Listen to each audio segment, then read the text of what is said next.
Today on the ACC Network Extra, NC State meets Florida State, a matchup of two of the youngest teams in the ACC doing battle here today in Raleigh on campus at Reynolds Coliseum. And we welcome you courtside, everybody. My name is Andrew Sanders. To my right, Paul McDonald. Glad you could join us here on a beautiful Sunday.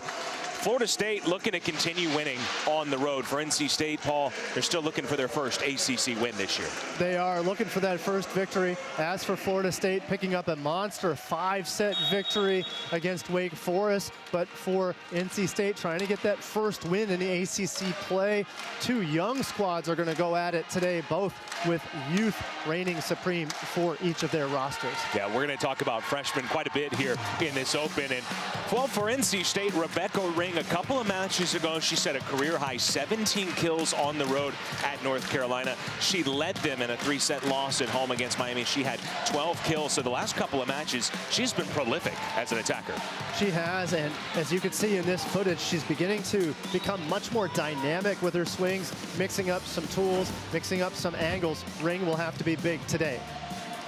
And Florida State already young, but having to rely on the youth a bit more because their leading attacker, Yane Henke, did not make the trip this weekend up to North Carolina. Didn't play at Wake Forest, will not play today. Looking to replace almost 4.5 kills per set. That's a tall task. You need someone to step up. You probably need more than just someone. You need multiple players, and that was the story for the Noles on Friday night in Winston-Salem. They had not one, not two, but three. A trio of freshmen really step up and play well.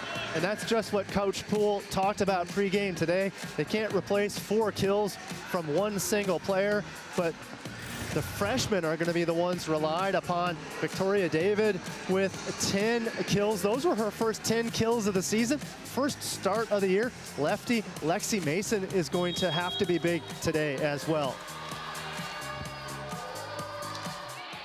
Underway here in Raleigh. NC State wearing the black uniforms here at home. FSU in their Sunday golds. And out of the back row, they get a kill. Victoria David picks up right where she left off.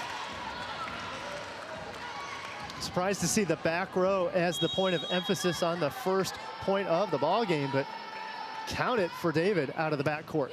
She had played, Paul, in 6 sets prior to Friday night's match, so it wasn't her debut, but she had 0 career kills going into that match in the 6 sets.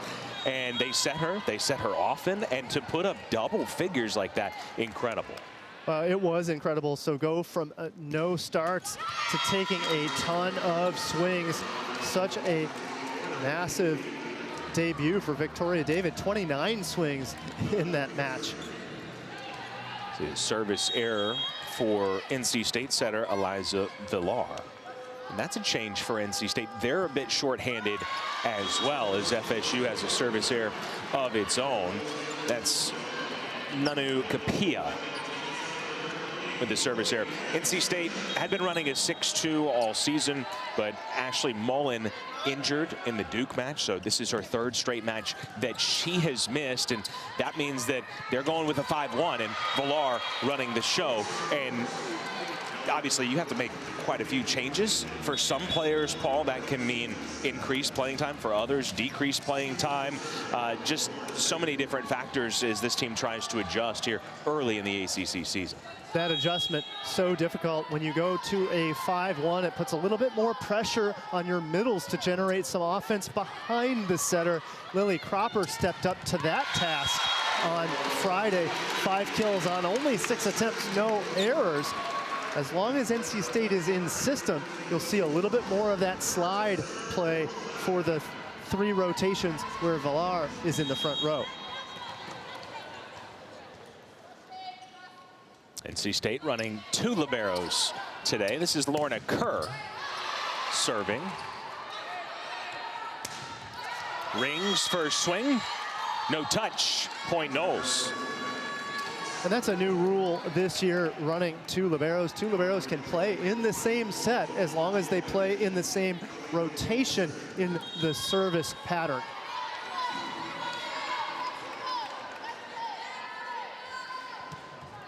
Yeah, there's a couple of different ways that you would utilize it. You like the rule change as Ring gets on the board here. In NC State, sometimes you could say, well, someone's better in servicey versus defensive. In NC State's case, Zuza Maciejewicz had been their primary libero and still is, but coming from Europe was never asked to serve. That liberos do not serve in Europe, and so it allows you to dress out another libero, and they can bring in Lorna Kerr to serve in that spot.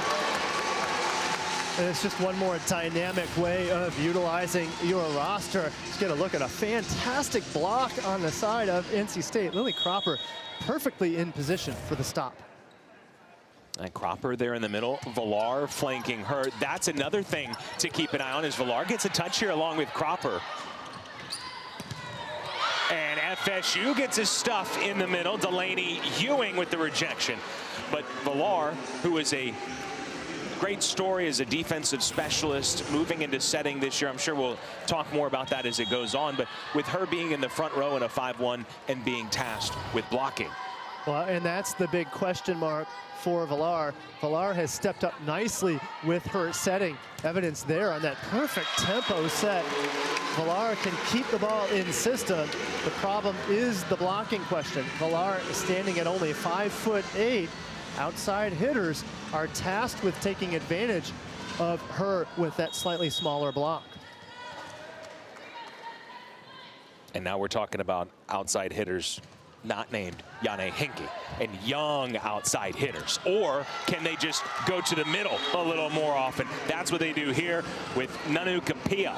10 kills we showed you against Wake Forest, but also a career best 9 blocks. So playing with a lot of confidence, her best match of her young career. Good run on the 31 from Kapia. She goes off of the blocking hands of Cropper for the point.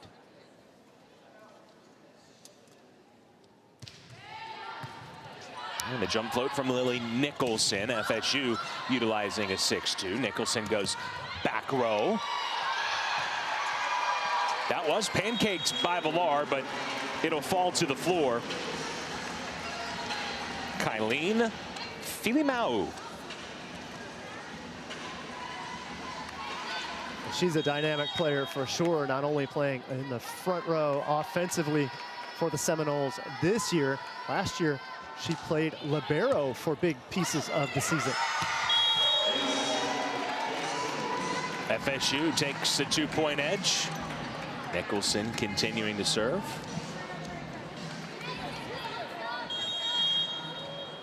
Two-setter system on the Seminoles side. You have Nicholson. We saw Nellie Stevenson earlier on in this set.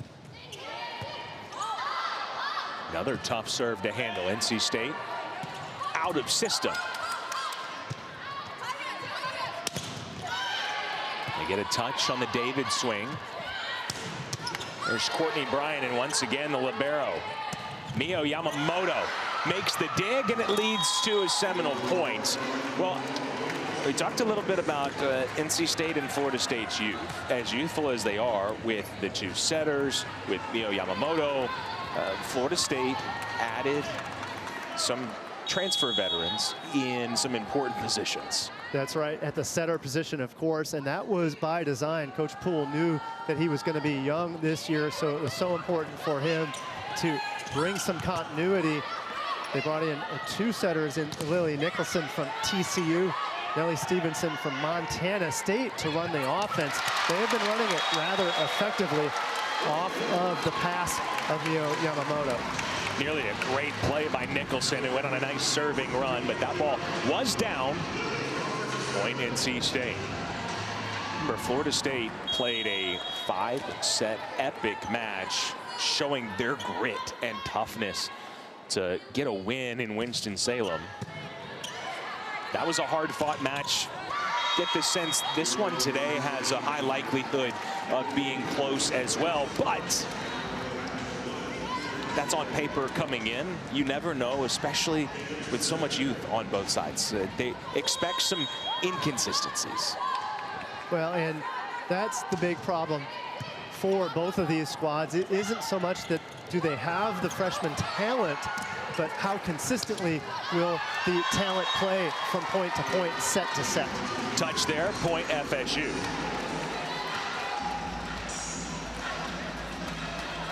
And talking to NC State head coach Megan Wargo-Kearney before this match, yeah, they got swept by a very good Miami team that's into the top 25, ranked number 22.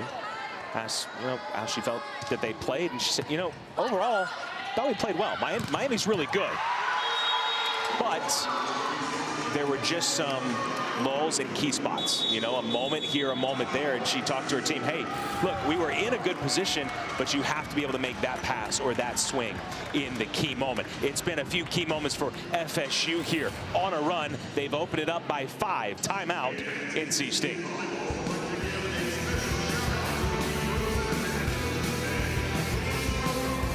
Let's take a look at Florida State at a glance. The Noles have opened up a 5-point advantage here. 8-4 on the year. They've been on the road so far in the ACC. The 9 freshmen, you bring in 5 transfers. So it's the youngest team that Coach Poole has had in a long, long time. But, I mean, you're talking about the active wins leader in Division I. Just an incredible career that he has had and continues to have. High-level consistency is the MO for Coach Chris Poole. Started the program at the University of Arkansas in 1994. He pointed out to me that in 1995, that was his youngest team that he had ever had to put out on the floor until this year with those 9 freshmen and the additional transfers on the squad. NC State going to challenge here, I believe, and that's going to give us some extra time to see the play by Kylene Filimawa. And maybe a perfect play, whether this gets overturned or not, Paul, to showcase what she can do. On the floor, it's called a pancake, and then she pops up and gets the kill. Well, transition is very difficult, but there's nothing like getting a pancake, but then finding out that you're the only available attacker to hit. We get a glance at the pancake. She's then stuck in the middle of the court, has to transition and hit. I couldn't see anything from the first angle.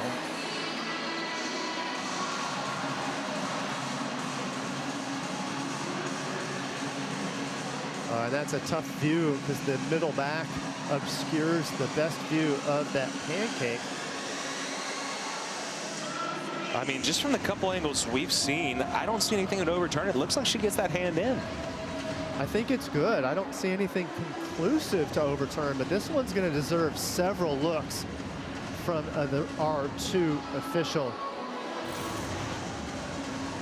That's Brianna Spain reviewing at the table. Callie Davis up official in today's ball game.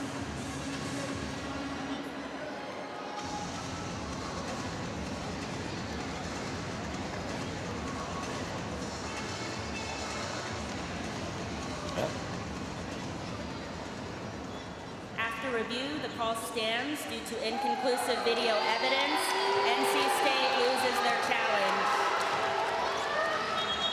So that's one of the different 3 rulings. If there is inconclusive video available, whether it's from a player obscuring the shots or something like that, then the call on the court is what stands. You can see, and not that I'm a great lip reader, but you can see early on that it's just, okay, the call is going to stand. I love having the microphone there because you get the stance and the explanation, inconclusive video evidence. The NC State coaching staff, Coach Wargo-Kearney, Jeremiah Ganadakis, who is the associate head coach, pointing to the line judge, saying the line judge had it as down. That was part of what drew them to, and in this case, all the angles we looked at, we don't have an angle that the line judge has. Another great defensive play by FSU. This time Nicholson. And Paul, is it possible? Look, you're missing your leading attacker. Yeah, we need people to step up, but maybe we just need to ratchet up our defense. Well, and the defense has been what has been the strength for the Seminoles. They're just keeping balls alive. It doesn't have to be pretty, but when you lengthen rallies, eventually you allow for another free swing.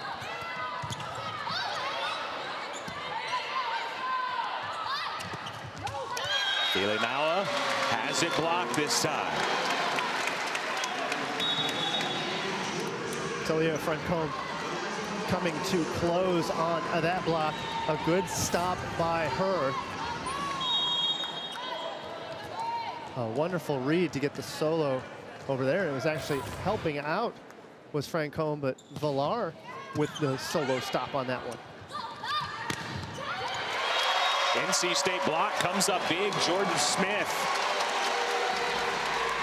who Coach Wargo Kearney felt like did a really nice job on Formery Heredia Colon. As good a job as really you can do with an All-American type attacker. Well, and if you're Smith, you've got your hands full as a freshman dealing with who, in my opinion, is one of the top 5 outside hitters in the game. I feel like they managed her rather well, all things considered.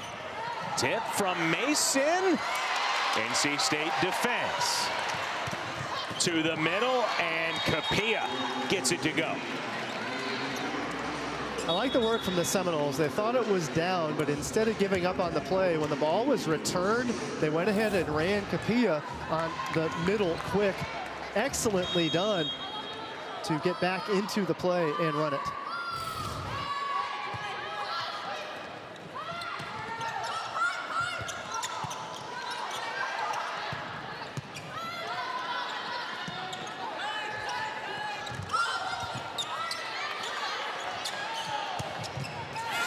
Maua with a big swing.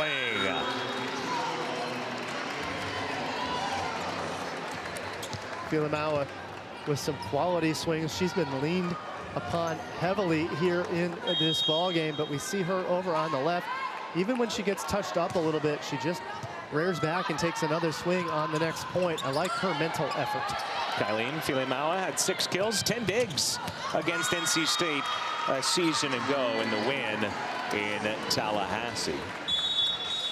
This is the first time they've made the trip to Raleigh since 2022. Off to a good start, 17-9 here in set 1. Timeout, Wolfpack.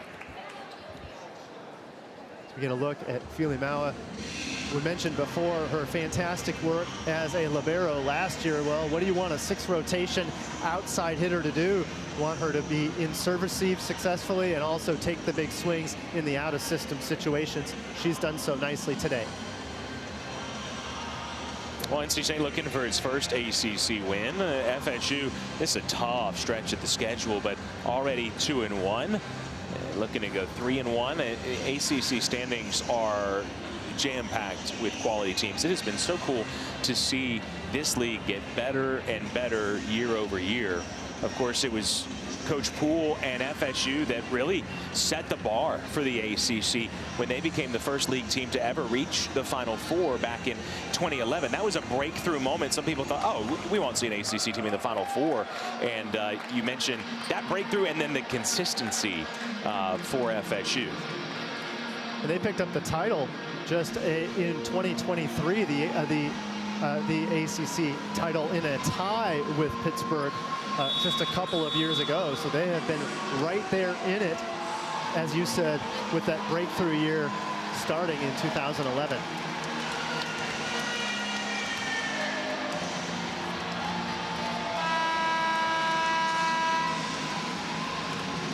Kaylin Russ getting ready to serve. She's been more of a serving specialist.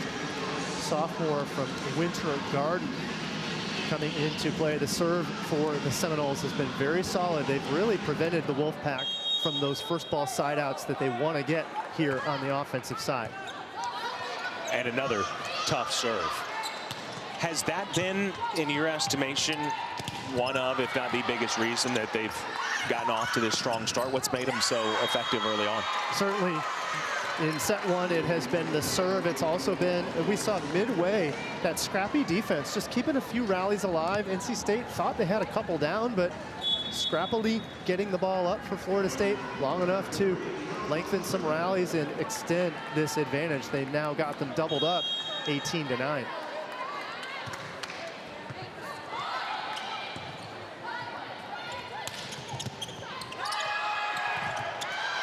There's that scrappy defense from FSU. Again, overpass, looking like it's going to be an NC State point. Not yet.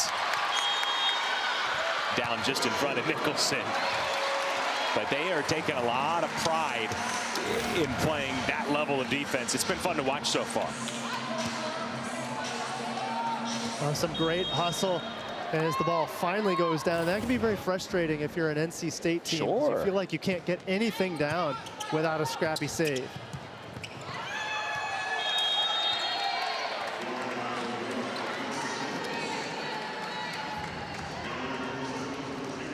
And that offense starting to click too. Florida State now hitting at a 308 number. NC State just a tick above zeros. 6 kills, 5 errors. So they're really struggling to find offense against just the scrappy Florida State defense. Nellie Stevenson, the setter, in to serve. Peyton Whalen into the front row for FSU.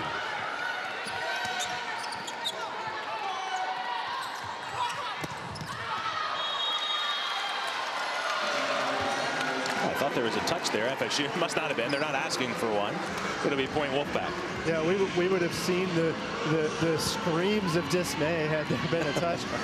Fili Maua, from this vantage point, though, good swing. Her timing was a little off. She was falling down as she took that swing. David with a pinpoint pass, and that's what it leads to. Thunderous swing from Delaney Ewing. No timing issues from Delaney Ewing on that one. She elevated when the block wasn't there. She had a big chance at a swing on that 31. She puts it straight down. Oh, the tempo from Stevenson across. And a block. Once again, David and Ewing, they're having fun. Oh, David is loving it. Of course, Ewing trying to urge her on. They are so stoked there. I love it.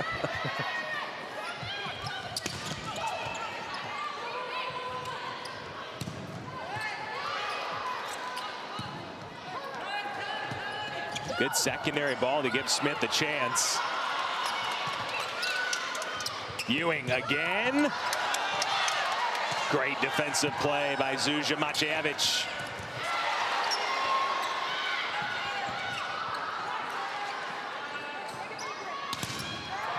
Good rally here.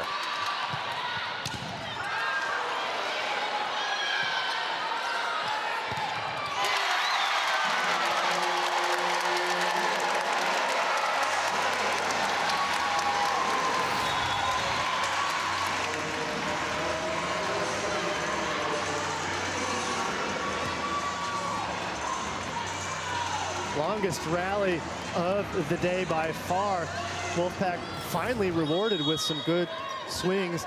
Good coverage on the Florida State side to lengthen the rally, but Jordan Smith with the big swing to finish. That's a good one from another freshman, Peyton Whalen. Here's the benefit of that 6-2 system. You can see that the block is held. Cropper has to give deference in system to that 31. The result, Peyton Whalen has wide open spaces for that big swing.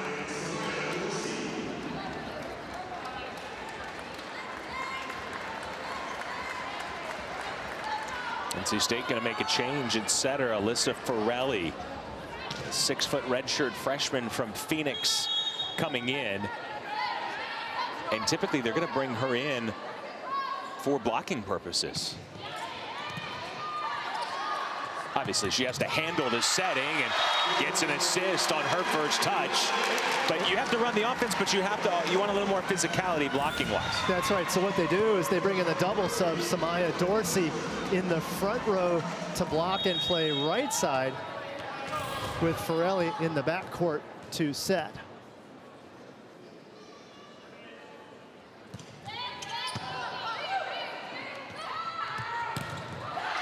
Again, the passing of Victoria David on point, and the Noles offense clicking. and they found something late. In the beginning of this set, they were going to the left side, running the 31 a little bit more frequently. Now they're pushing it to the right side and finding success, not only in the seam, but they're the tool from the swing of Whalen.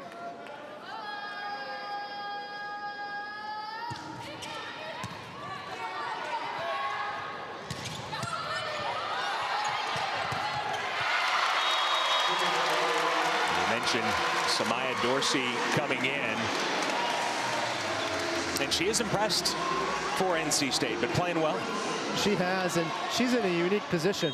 When NC State runs the 6-2, she's one of the two opposites, but when they have to go to the 5-1, as they have recently, Samaya Dorsey hasn't seen as much playing time on that opposite position.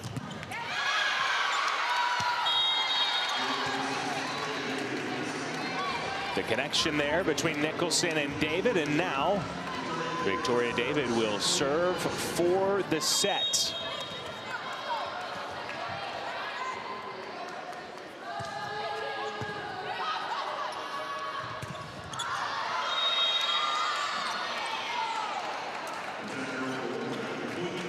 NC State pleading its case. They thought that ball was in.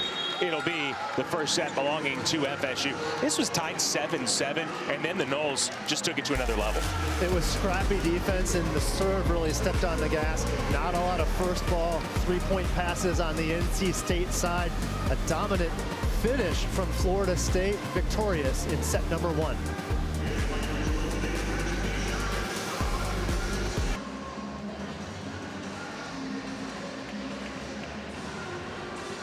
Florida State on the road and playing well, playing very well in the first set. And Paul, when you take your team on the road, whether they're young or experienced, but particularly when you know, this is just their second ACC road trip for 9 of these players, you have to love a fast start. Well, and coming off of a 5-set victory on Friday, what they don't want to do is end up playing 10 sets on the road. Sure, sure.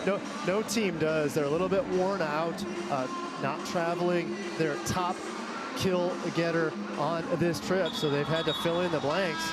Well, you talk about a fast start. They had a fast finish to set number 1. It was really neck and neck early on in set number 1, but then stepping on the gas was Florida State. Florida State hitting at that 343 clip, and it's the tandem of setters that I think is so impressive. Both Lily Nicholson and Nellie Stevenson, they come in quite seamlessly to run the offense in that 6-2 setting system. And that's what you hope for, but sometimes it doesn't go as seamlessly. Maybe the biggest first set stat, and yes, the Noles hit 343, but their side out percentage was nearly 86%. Not going to beat many teams is NC State when they're giving up an 88% side out, 85% side out, pardon me. Most will tell you if they can tick towards 63 to 65%, they're going to win most sets. So obviously 85% is lights out. NC State only siding out approximately half the time at 48%. That's as much a credit to the serving of Florida State. Only one service ace, but a lot more service pressures throughout that set number 1. So Florida State feeling good after the first set. They pick up right where they left off. Kylene Fili-Maua with already her 5th kill. That leads all attackers. How about on the NC State side? All right, it's 25-14. It's not particularly close in that first set, but this is a staff that has really preached positivity, that has understood that this is going to be a growth process for them. They don't like to use the word young, but it's a lot of growth, and it's a lot of coaching that they maybe didn't have to do. I don't know if that's the right way to phrase it, but it's a different kind of coaching when you're coaching up seniors and juniors on the floor. You're giving them tidbits that they already know, they're reminders. Whereas with freshmen out on the floor, they're getting tidbits for the first time. It's like, oh, how do I process this? Yeah. Right? I mean, it's early October. They only started their collegiate career technically in August when they began their preseason. That's only really just about 2 full months. And just going through the battles in the league or going through the experiences. Great example, their first weekend, they had a couple, they won all 3 matches. One of them was a sweep. The other 2 were comeback wins. They were down 2 sets to 1. Even just to have a little thing like that to point to, it's one thing to give your coaching message to your players. It's another thing for them to have already at least experienced it once or twice, right?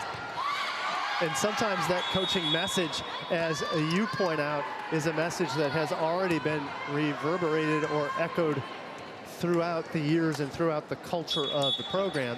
But when you're a newcomer, some of those messages in game when the pressure is high is very, very different to consume those ideas essentially in game in a live situation. Jordan Smith in the net there, point FSU. It's an NC State team that lost 8 players from a season ago. So when I say you're not necessarily coaching differently, as the Wolfpack coaching staff said, we're just saying some things in our gym that haven't been said as often, because when you have so many seniors, they were a very senior laden team a year ago, and some players taking their COVID year. You have fifth year players. There's just some things that are understood because you've been in the system for 5 years, not 5 months. And again, those become reminders instead of new bits of information. In fact, those reminders, those seniors will say, yeah, I thought they were going to say this. You've heard that. Yeah, coach, I know, I got it. We've heard it for 4 years.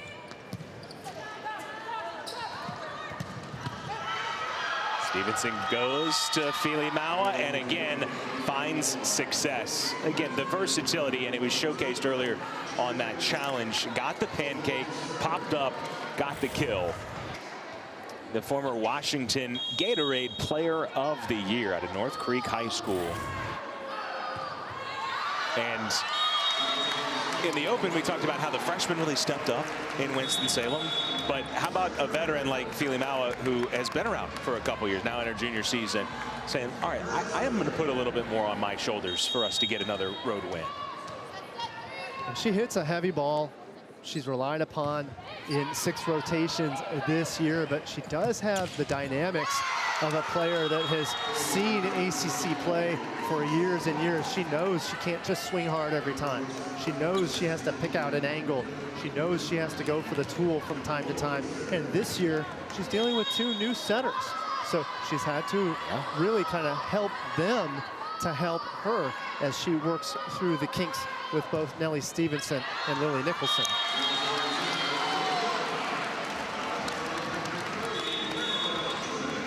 Some changes here in the second set for NC State. Clara Vondren going to come in and serve. They changed their 2 libero lineup, so Sydney Daniels is wearing the libero jersey along with Maciejewicz. Lorna Kerr is in there now just as a defensive specialist.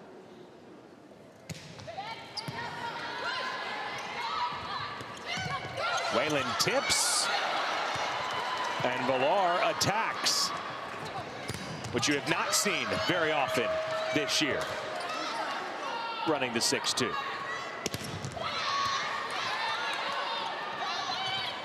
Bryan, another swing. Third time's the charm.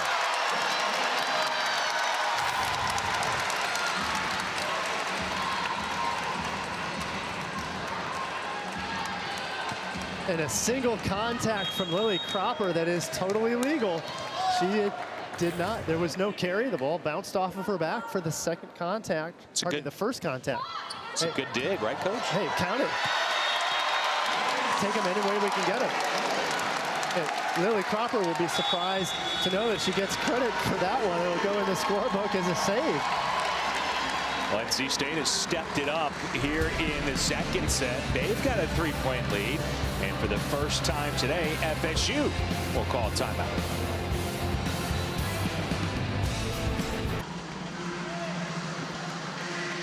We expected the young players to step up for both Florida State and NC State. Well, the freshmen for NC State are the kill leaders. Get a look at Jordan Smith. Talia Frankham, along with Rebecca Ring, 3 of the 4 top kill getters for NC State, all freshmen. Out of the timeout, Capilla puts it away. And there's another freshman in Capilla. Capilla has stepped up nicely out of the middle. I've been real impressed with her, not just her attacking prowess, but she is really starting to pick up the pace as far as closure on the block. She's been on the spot for most of her blocking responsibilities today. Cropper on the slide. She was very good at that on Friday in the loss to Miami. Had 7 kills on just 8 swings, and about 4 or 5 of them were with that play right there. Well, they're going to need a lot more of that to put pressure on all 30 feet of the net of the block of Florida State. Florida State with a rebuttal.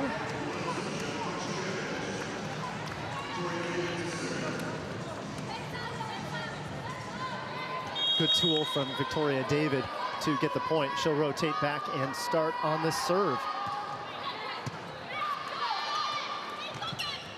Bryant in rhythm. She is NC State's leading attacker, the senior from Hardy, Virginia. And we hadn't seen as much of that in set number 1 because the passing wasn't quite as on point, but there the give and go. Bryant with the pass transition. She gets to run the tempo set for the kill. I thought that was a really good dipping serve by Elijah Villar, and FSU able to deal with it. And there's Capilla again getting the stop. A good set of 3 rotations for Capilla on the offensive side of the ball.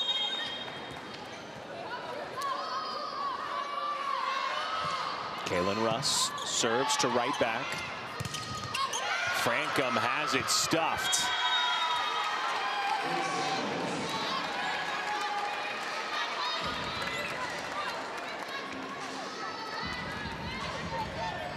Good read from Ewing to get the stop on that one. She had Frankham read all the way.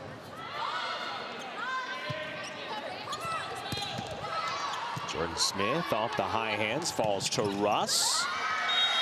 And Delaney Ewing with the kill. So the FSU middles have been impressive. You said 3 good rotations for Capilla, and here's Ewing, who played well in the first set and does well here.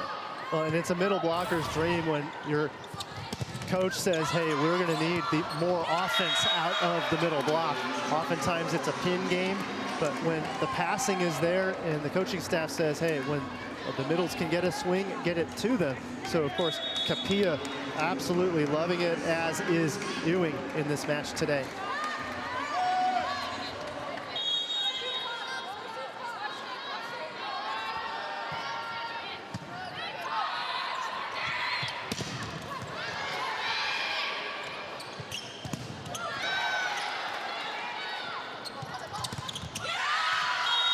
Mason and Florida State on a 5-0 run. Mason yet to have an attack error. 6 kills on 11 attempts. There she gets the tool. Mason, Capilla, and Whalen all error-free, along with Delaney Ewing. So the efficiency of Florida State just continues to shine. Rebecca Ring comes back in.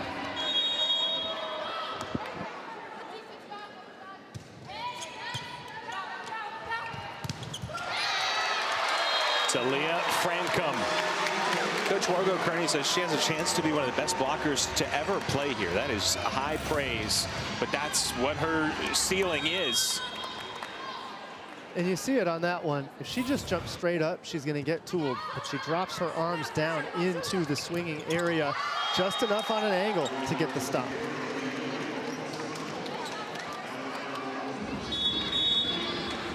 And the problem that NC State has, they had a lead earlier on, but the biggest problem now is anytime NC State gets something going, a block from Frankham, kill from Bryant, Now Florida State has had an answer with a swing of their own immediately thereafter.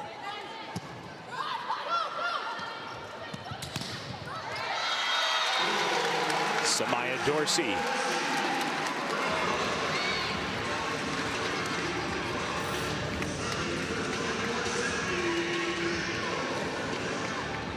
Got soloed up there with Filimawa. Picks up another kill.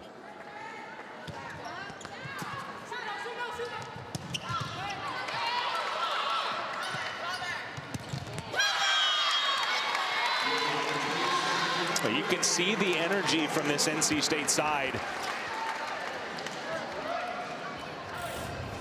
Some great elevation here front ring. She gets up and over and then is able to tool the block of Whalen. Well, the question is, can they find some momentum? Because as you just said, and there's some rare misfire by Ewing. As you just said, every time NC State picks up a nice swing here or there, FSU has had a counter to really stunt the momentum, but a rare attacker. We have not seen many of those from the Noles so far this afternoon. And that one truly unforced. They were in system on that swing. There's the quick answer. And again, with no Henke, Filimawa is their top attacker on this team. And she sure is showing it. There, her 7th kill. She's gotten a lot of tools. I like that headiness from her to recognize that when the block is there, there's something else you can do with it. Hit it off the block to score your points. Back and forth, second set.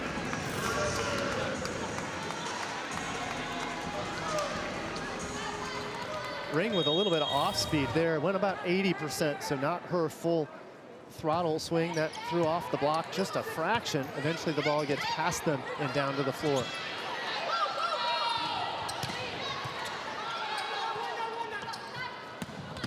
Back row, and Maciejewicz digs it out.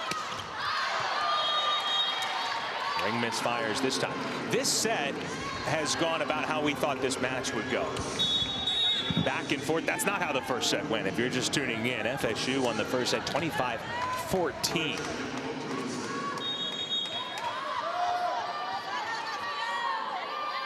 Both sides might be youthful.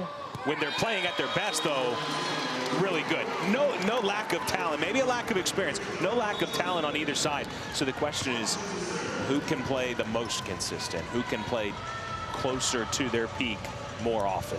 And both coaches have echoed that throughout this season while having lineups where 3 and even 4 freshmen are on the floor at any given time. It's got to be exciting as a coach to say, you know, if we can play to our potential, it's got a chance to be pretty good. But also, I don't know if frustrating is the right word, but it might give you a couple gray hairs to say, we can, but how often are we going to be able to do it? That's part of having such a young team. You got to take it in stride. Yeah, you trust your recruiting class, but then when it's time to put the jersey on, it's like, man, she's 18 playing in an ACC game. Now, how is that level of play going to go? I've been impressed with the freshmen on both squads. We highlighted 3 freshmen for NC State carrying the offense. Rebecca Ring, along with Frankham, and also Jordan Smith. But Florida State as impressive. Lexi Mason, the lefty, looking very, very good. Kapia having a fantastic match as well.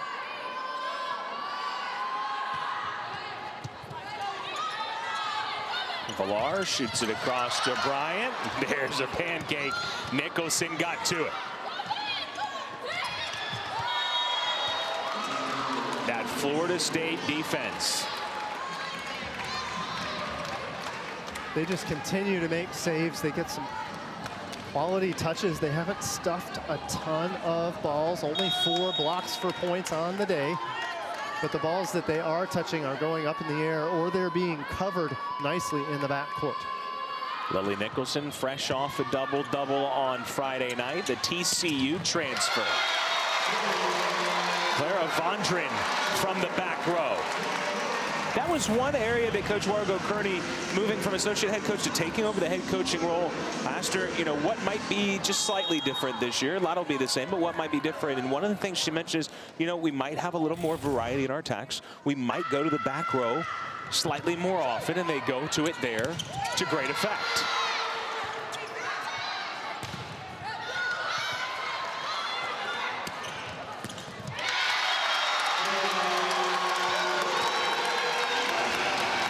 Great transition save in the backcourt from Kerr. And then you get the swing from Bryant, one of my favorite swings in all of volleyball. Off speed, the defenders in the backcourt are in the 1 and the 5. She just rolls to the 6, gets the point, prompting the timeout from Florida State.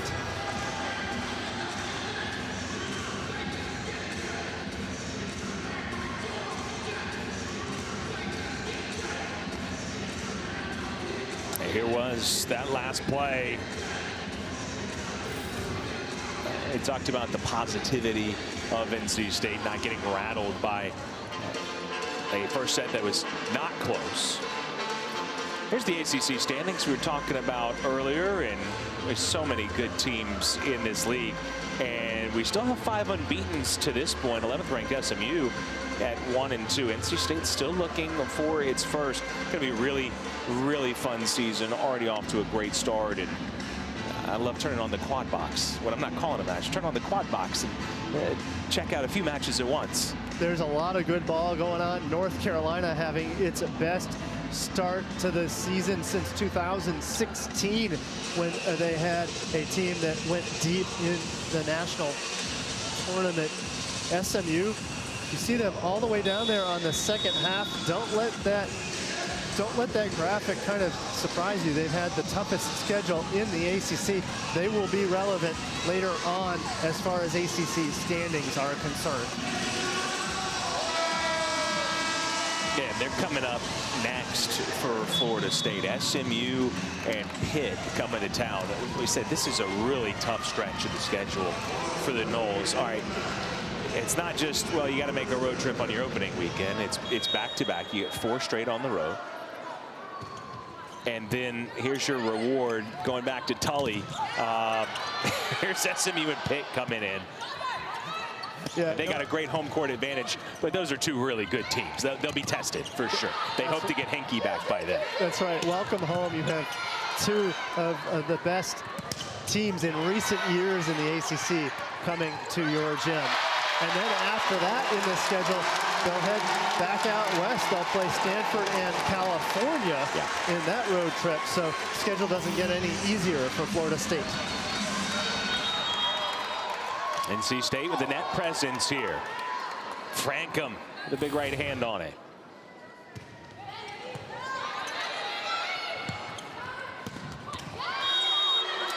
The ball's down. Like this look from Philamawa. The front row was a bit in the scrappy scenario, still trying to transition. So what do? They give it to Philamawa out of the backcourt. Great transition backcourt kill from her.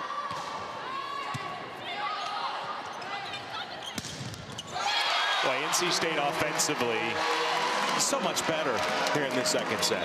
Absolutely, and it begins with a pass. Lorna Kerr, right, as you said, shed the libero jersey to pass here. Perfect pass allows for the big swing from Bryant.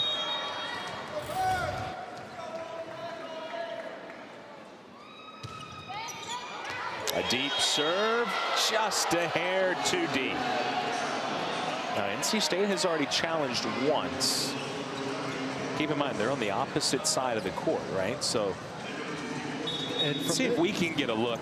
It doesn't look like they're going to risk challenging again in case you're wrong. You don't want to lose it. From this angle, it looked like it could have gone either way, just from my general eyesight. Live, I thought it might have caught a little bit of the line. It was close.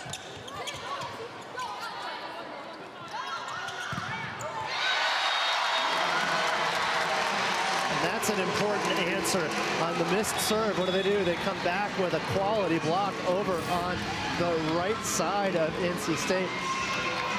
Oh, perfect positioning on the arms from Dorsey. Dorsey drops her right hand to prevent that ball from being tooled out of bounds.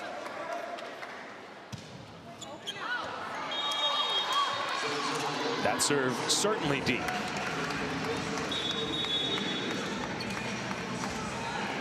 I like the aggressive approach from NC State on the serve. We've seen that the Seminoles have been in system often on the serve, particularly in set one. So they've really dialed it up a notch here in set two. That does risk those serves out of bounds. And now an FSU block cuts it to 1. These are the moments that decide matches. 20+ points, and both teams coming up with some big blocks here in crunch time of set 2. And that's a tough one there in recognition. Going on the hard cut ring, found the block of Ewing, and unfortunately she couldn't get it past. Timeout here for NC State. We'll see the end of set 2 in a moment.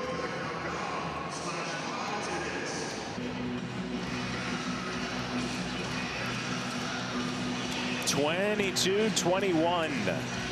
Florida State ran away with the first set. It has been highly competitive here in the second set. With Paul McDonald, I'm Andrew Sanders.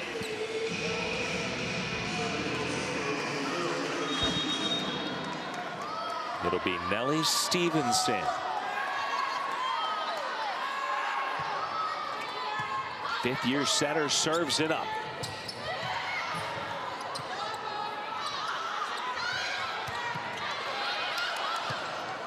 Villar had to play that first ball. It's Dorsey sent back. Bryant communicates, calls everyone off.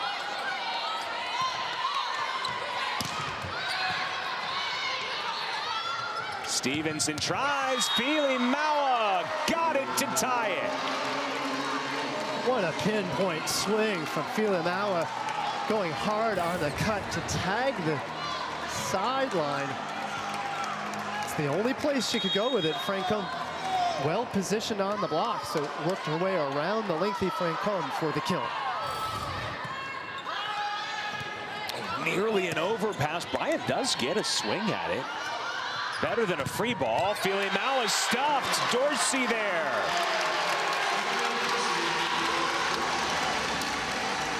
Great answer from Dorsey. We've seen a couple of blocks from her during these 3 rotations. None better than this one here, clamping down on Feely Maua.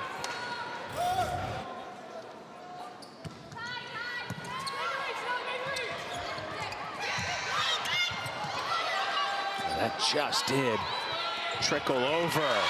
Ring gives NC State set point. Great choice by Ring. She recognizes the block up in the air. Block expects her to hit hard. Instead, she goes power fingertips to put it down in front of the right back.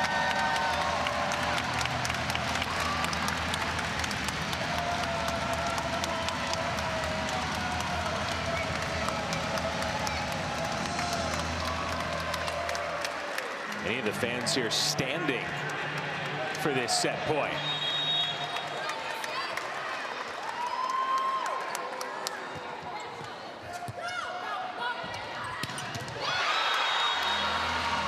Not just yet. Florida State fights it off. Delaney Ewing. The game plan was a short serve from Sydney Daniels, but it was handled by Feely Maua. The result, monster swing from Ewing.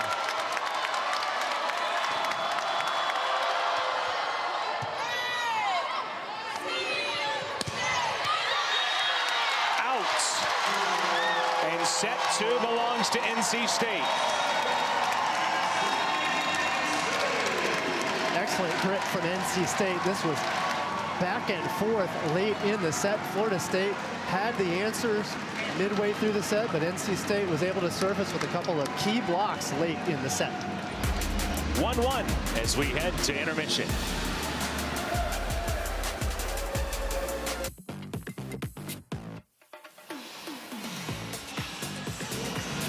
It's a big match, Stanford and Louisville. NC State and Florida State here.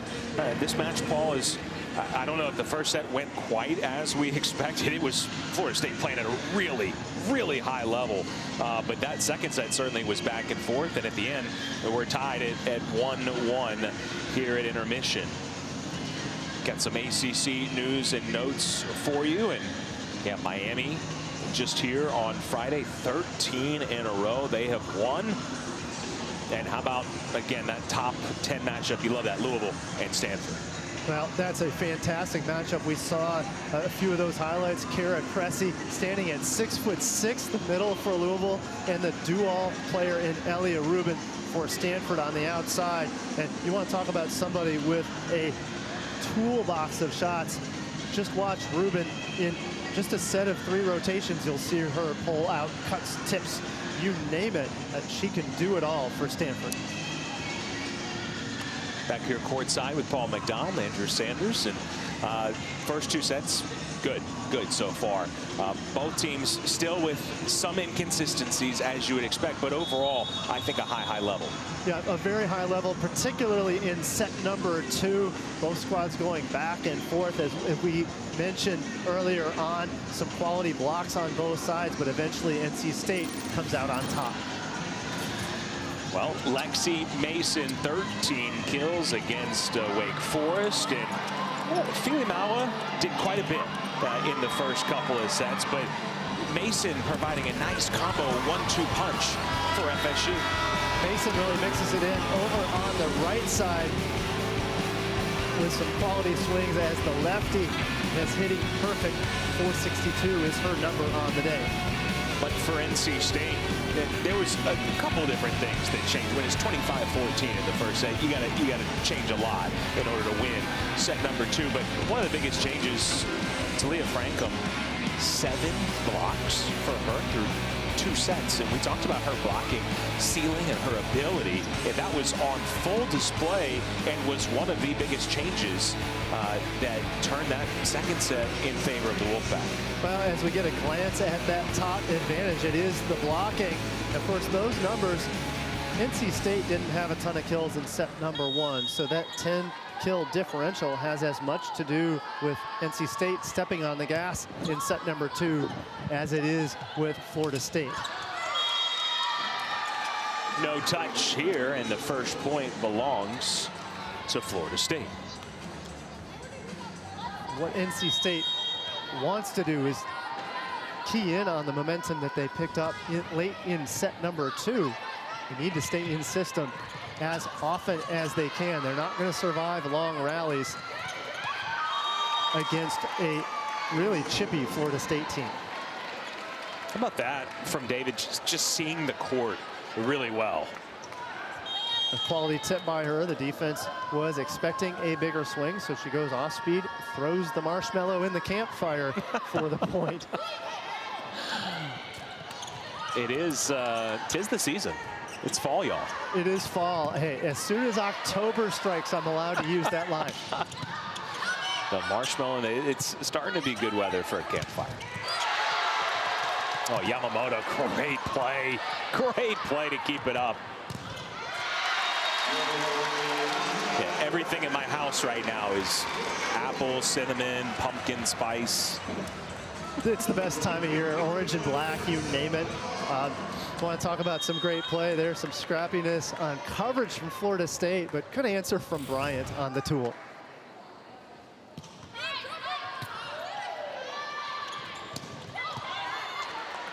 Capilla went off 1 foot. There's Dorsey, dug out by Nicholson.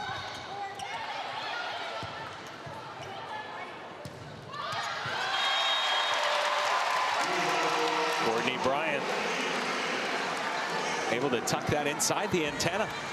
You talked about good court vision from David a few moments ago. Here's some excellent vision to go off speed. Good quality read from Florida State to get around the antenna. There's no need to play defense behind an antenna where any ball around it is illegal. Coaches will tell you, hey, you got to make the shift to get into the available court of play. Florida State did, but even better, the play of Bryant. Yeah, I like the analysis you provided earlier, where you were talking at the time about how NC State was trying to use some variance and make Florida State defend all 30 feet of the net. You don't have to defend 35 feet, if you will. You want to defend the 30, but just that. That's right. Sometimes you just got to keep it simple.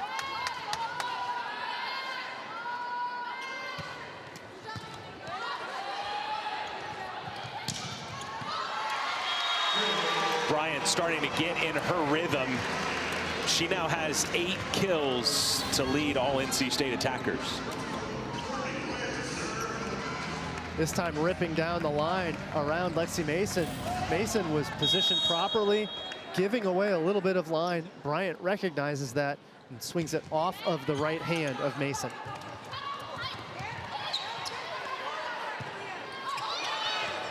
It's overpassed. Too easy for Delaney Ewing. Spent last year at San Francisco, transferring in.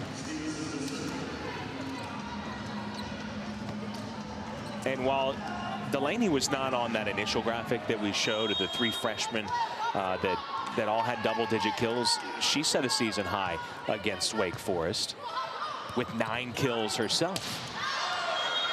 There was a lot of season best, career high, first time, and some of that is, you know, the lack of having your go-to arm and Yane Henke and other players stepping up. Some of that is just counting stats when you play a 5-setter that was neck and neck.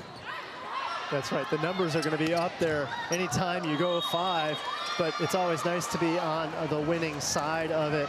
One of the unique challenges that Florida State had against Wake Forest is that if any team was going to be as prepared as they could be for Florida State, it was Wake Forest. Wake Forest's head coach, Jeff Halsmeyer, was the associate head coach for Florida State just a year ago.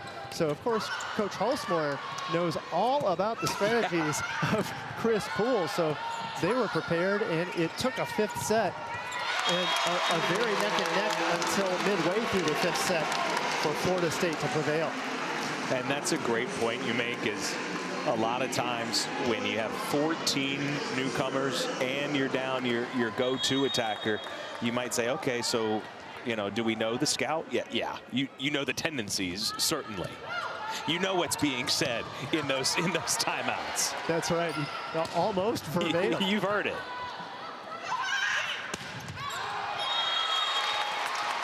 The 2 very well-respected coaches. We talked about Chris Poole, the winningest active Division I coach with 950+ victories, but Jeff Halsmeyer has seen plenty of time as an assistant and a head throughout his long career.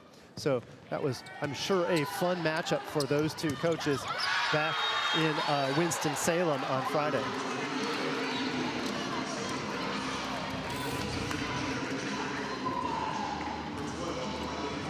Excellent use of the middle attacker. That in Ewing, we've seen this on the middle quick from Ewing quite a bit today. She has really found success there. 6 kills from her.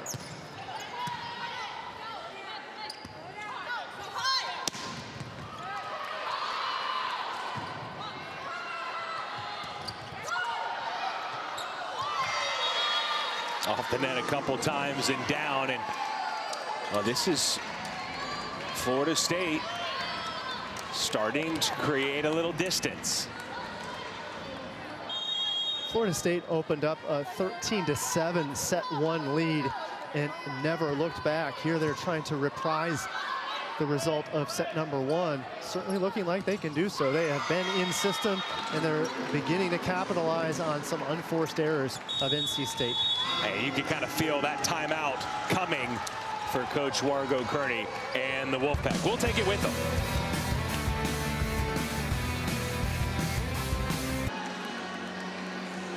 Delaney Ewing, 6 kills, 5 blocks. Maybe going to set another season high. Over 150 kills last year at San Fran. And she's been a spark plug for Florida State. Yes, and hitting at a 235 number. That's a number she'd like to see a little bit better. But when they have needed a middle kill the most, she has gotten it. mostly on the middle quick. We've seen a couple of 31s in set number 1, but really it's been the transition quick set that Ewing has found success on.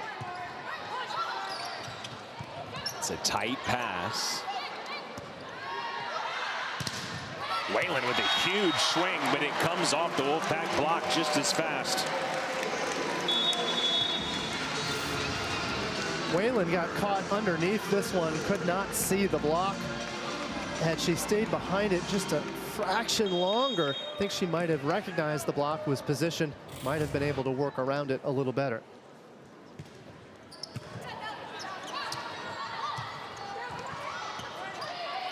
You mentioned the quick set to Ewing. And you had highlighted earlier, I think this is continued. I don't want to assume, but with both setters, that rhythm has been there, the connection with both. And I think that's maybe no better highlighted or illustrated than when you can go to that quick set and it feels like they've connected every time. Well, and that's the challenge because as you say that, the tempo might have been off, but Ewing says, hey, that'll work too. She'll take the chicken wing, but and she's all smiles there. I don't blame her on that one. Yeah, the first misconnection we've seen to Ewing today. They're still able to make it work. Hey, when you're having a good match, you're having a good match. Oh, I would agree with that. When it's working, it's working. There's no better feeling than when a broken play is turns into a score. We saw that in Ewing a moment ago.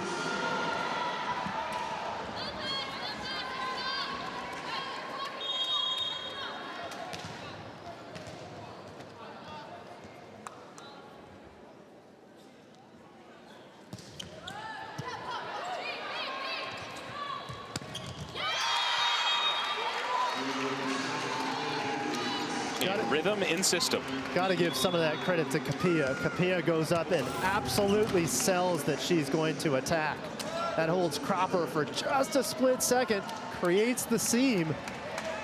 No problem for Victoria David after that.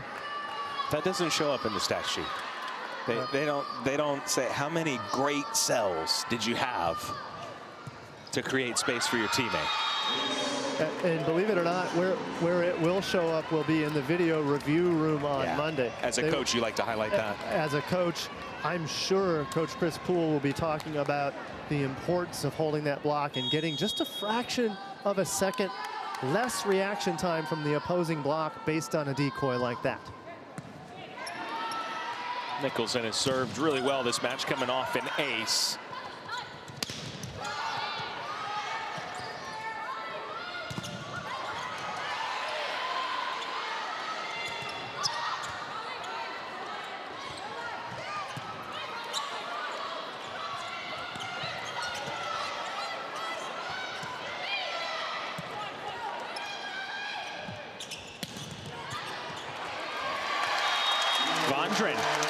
Another kill out of the back row. And Vondren's luck was going to be good, even if it did not clip the net. But as soon as it did, that threw Philomaea off on her defensive position. So Philomaea, unfortunately, she was down, planning on no touch on the net.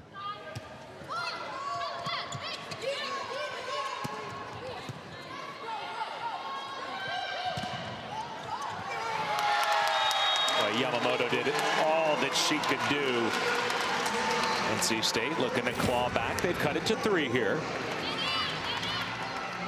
Some good answers from NC State. It was looking like it was going to get out of their hands earlier on. Florida State was rolling, but since then, some answers from NC State clawing back into it. That would have been a double a couple of years ago. Instead, play continues. Love that rule change, by the way. Frankham knew exactly where to go with the overpass. You like the rule change, and the old school setter coach in me says, oh man, where is the art of setting now when doubling is legal? But what it does do is take the judgment call out of the hands of the official. Yeah. And I think that's what you like the most. Well, and we're allowed to disagree. Now, your background in coaching much more distinguished than my background in officiating. Although I will say, yeah, from, you know, our perspectives are based on our histories. And the old official. From my perspective, for instance, we just saw it a couple of points ago. Cropper set the ball, had the second touch for NC State. And I'm not saying that officials, you know, necessarily did this on purpose, but when you see that the middle is about to set the ball, you're already looking, you might even be looking for a double even more, because you know this is not something that they typically do, right? And I think it just allows more play, right? This sport is so fun to watch. We don't really want more whistles. We want more play. And we were just talking off the air before this match about Miami and Ariana Rodriguez and how dynamic she is at setting. And when you have an athletic setter, I think it's great to, whether it's a middle setting, you're not gaining an advantage, was the thought process, right? You're not gaining an advantage, so let's take the judgment call out of it. But I understand from your background and teaching and having great hands, that's something that you take pride in, and you want it to be perfect and not a 1-2. That's right. There's no more talk of butter hands. Instead, it can be it can be a little bit chunky and still get away with it. But you hit on it when you were talking a little bit about it a moment ago. More play was the objective of the NCAA. Say, hey, more of what we like gets to continue when you don't worry about the double contact on that second ball. FSU back up 2.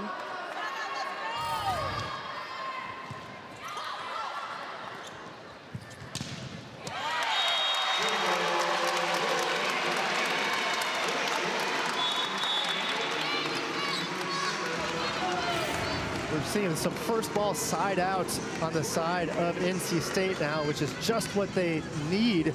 They're picking up the first ball swing over on the left side.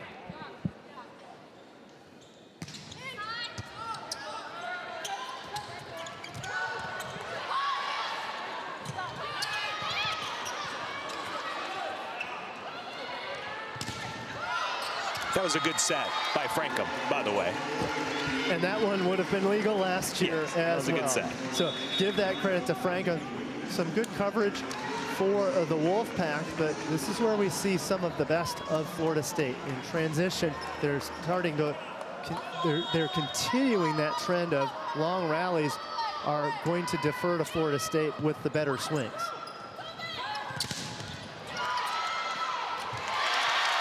How about it? Frankham and Ring make a play. I think Florida State thought this one was going to be down. Yeah, instead, I did. Yep, Ring in good position. She puts 2 paws up, puts the block down. And, you know, there's 3 freshmen there. Dorsey and Frankham and Ring having front row success. Ball's out, point Knowles.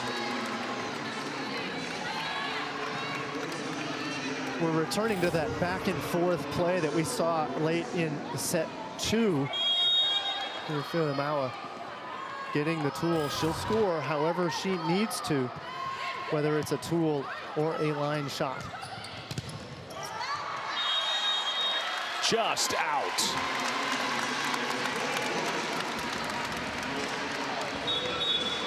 Powerful swing from Ring.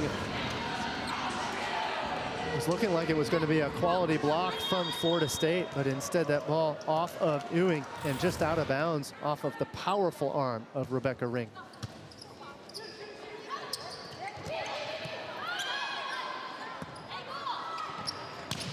Ring again. Got a good touch at the net. Stevenson tries David on the other side.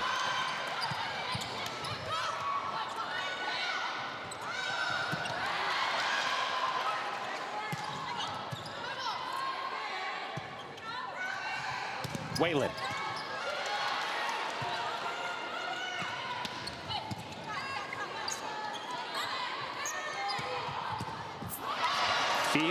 Maua out of the back row ends a long rally that was primarily in system, I want to say. Both squads just taking big swings, but the other digging every single one of them up there. The off speed from Filiamaua out of the backcourt fools Lorna Kerr playing right back. Usually you see a rally of that length and there's a fair bit of scrambling, and didn't see a whole lot on that point. They are just feeding Rebecca Ring, the freshman from Madison, Wisconsin.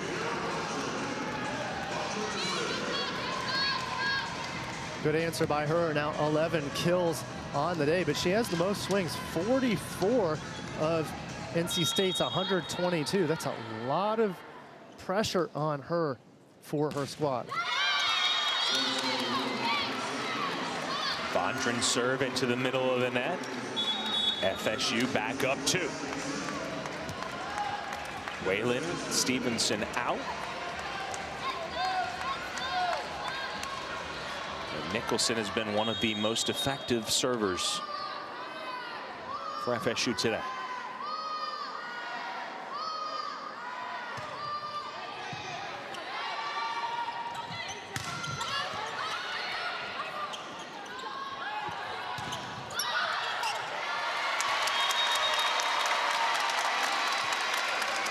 This is one of the few times today Nicholson's hustle and effort has gone against her. She dove, the block got an extra touch. You can't plan for that. Point Wolfpack. Yep, and she was all laid out at that point. I mean, she was prepared to make the play. Yeah, ready to do it. Without the reach back. But as soon as that ball was glanced off, that was it for the point.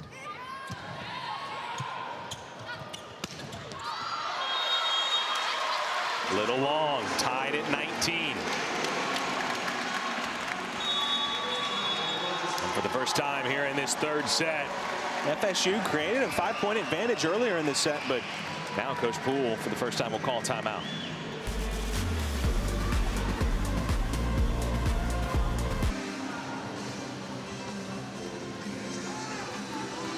Timeout, Florida State. NC State's leveled at 19 apiece here in the third set.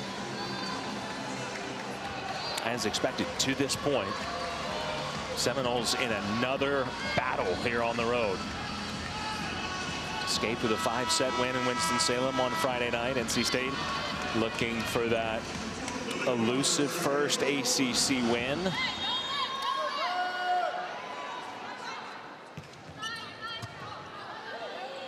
Probably should have had it at Duke in their opener. Just didn't play very well.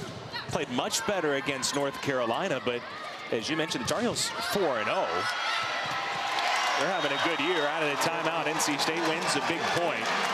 And then you play a 22nd ranked Miami, really good. Now you get a Florida State team that is, yes, without their best attacker. Yes, they're young, but oh, so talented.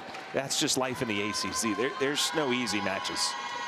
And you hit the nail on the head. Every one of the teams that you mentioned are either perennial winners or, in the case of Florida State, and we highlighted earlier just how much success they've had. If a down year for Florida State, it means that they're in the middle of the pack. Well, hey, that's still a pretty good year. So for NC State, no easy outings, nor that for Florida State either. Well, and Coach Poole has made the NCAA tournament with FSU 15 of his prior 17 years. Almost every year he's making the NCAA tournament. But for a lot of time in the ACC, you had to be one of the, and they were for a lot, the top team, or you had to be one of the top 2 or 3 teams to make the tournament. That's not the case anymore. Right, now you're getting 5, 6, 7 bids, sometimes even more. I mean, we saw the ACC standings earlier on, a fantastic graphic by our group. The top 5 teams in the ACC in conference play are undefeated. They're all nationally ranked. Yep. Villar with a rare attack.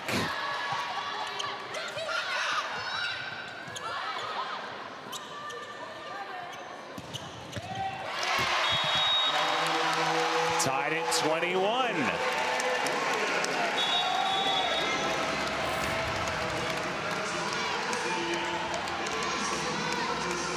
Outlet set from Vondran was high enough to allow Bryant to take a full swing. She did so, tooling the middle block. Yeah, that was a nice set.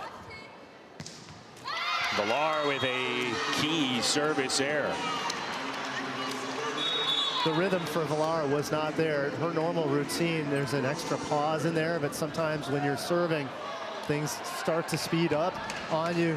They're missing the serve in a key spot. She is the leader of this team. NC State with an attack error. And now it's the Wolfpack's turn to call timeout.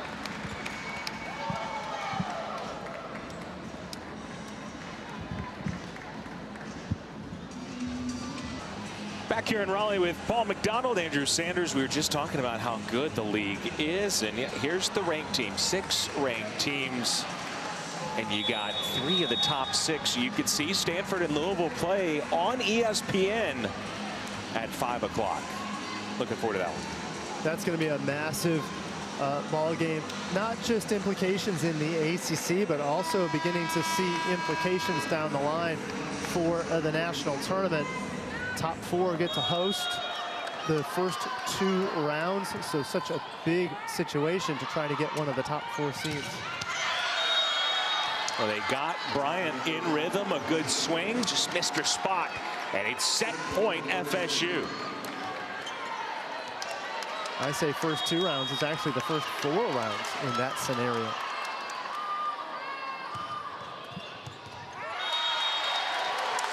A little long on the serve from Kaylin Russ.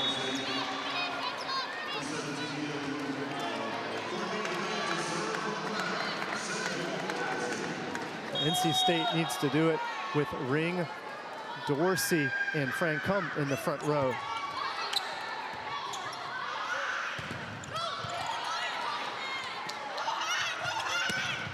Feely Mao with the kill. Great communication. I don't know which teammate it was. Somebody was screaming, go high, go high. She went off the high hands, and that gives FSU set 3.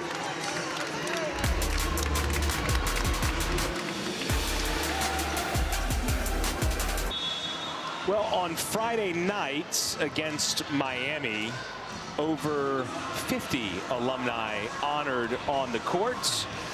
But it is not just that match on Friday. It's alumni weekend and many more alumni, although there's no intermission honorees. Still many alumni in attendance this weekend. 50th anniversary of NC State volleyball, and the first head coach, Kay Yao, underneath the Terraflex here is Kay Yao court here in Reynolds Coliseum, but in her great coaching career in women's basketball, also coached NC State volleyball, the 87 ACC champions. Great history here in 50 years of NC State volleyball. Yep, most probably didn't know that her back in the 70s, most of the coaches, even at the Division I level on the women's side, often coached 2 sports, or they coached maybe their alternate sport before working into hoops. In that case, of course, the great Kay Yao, with what most people didn't realize, had her beginnings in volleyball here at NC State.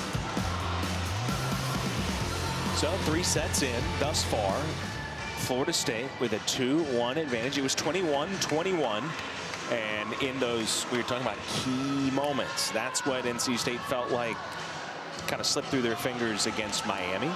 And that was obviously a key stretch where they had some opportunities and weren't able to take advantage.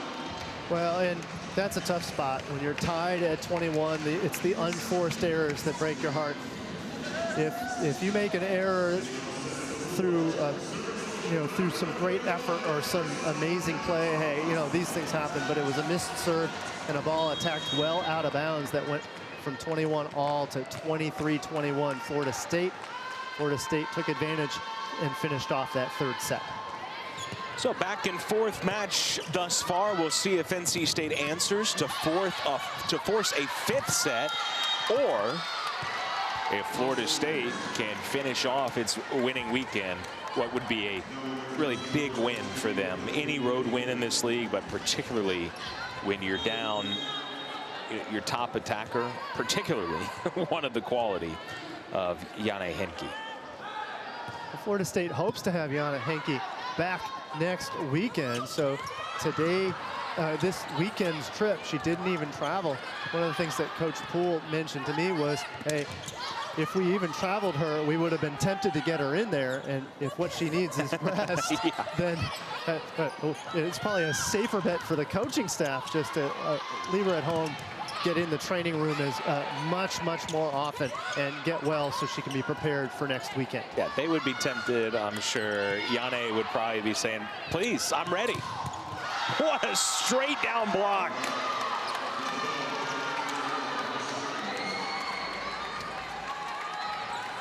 The block absolutely ready for that one. Dorsey got caught looking up again at the set. So instead of waiting to take a swing when she could have the block in her periphery, she's stuck looking up, swinging right into the block. Florida State makes no mistake. And an ace. Nanu Capilla with the ace. Paul, I'm a glass half full. I'm an optimist anyway, so I'm always looking for the bright side. But you know, if you're down Henke and you go 0-2 this weekend, but you have some freshmen step up and play pretty well, that could be a really big building block and a good positive moving on, because you might need some of these players as the season goes along. They've got a chance here. They win this set to go 2-0 this weekend and see all of these players stepping up in big ways. And yeah, they're going to get one of the top attackers in the league back soon. That is really exciting for Florida State.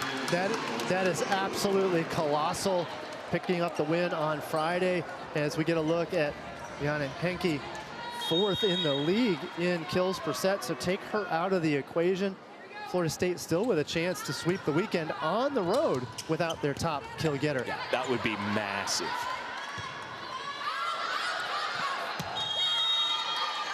You want to give some air on that secondary ball, and that one just sails over the antenna and out. So the setter and opposite switch, or right side switch for Florida State takes place as it normally does throughout their 6-2 system. Nellie Stevenson and Peyton Whalen on for 3 rotations. That was an ace. It's down. FSU serving really well here to start set number 4. It was the Noles who won this matchup last year on November 10th in Tallahassee, won it in 4 sets. Taylor Head led the Noles, a double-double, 12 kills, 22 digs. That is notable, one, because she was the team leader in both categories and was a great player. One of the players that they missed this year. Also notable because she is the older sister of NC State baseball's center fielder, Ty Head. So a house divided. Very, very divided. And then mix in some of the lineage. Head a transfer from Arkansas. Correct. That's where Coach Chris Poole coached at for many years before coming to Florida State. And was originally recruited at Arkansas by Megan Wargo-Kearney because she was an assistant at Arkansas. Boy. Ties everywhere. Volleyball is a small community, and you just laid it out, Andrew. Talk about 6 degrees of separation. Nobody has more than 2 degrees of separation in the players and coaches that we talked about. Courtney Bryan had a double-double also in that match for NC State. They might need to lean on her here in this 4th set, but again, this barrage of tough serving from FSU continues. We saw the service ace from Nellie Stevenson a moment ago. Now Filamawa getting in on the action, targeting Ring over on the left side of the pattern. And Capilla had one earlier too, so it's been a number of different Noles. Ewing calling for it, got it. One of the few times she hasn't been able to put it down.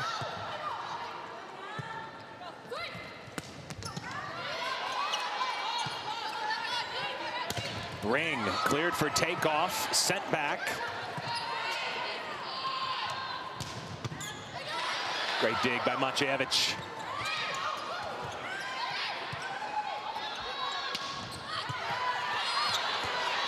Oh, over the head, Rebecca Ring keeps it alive.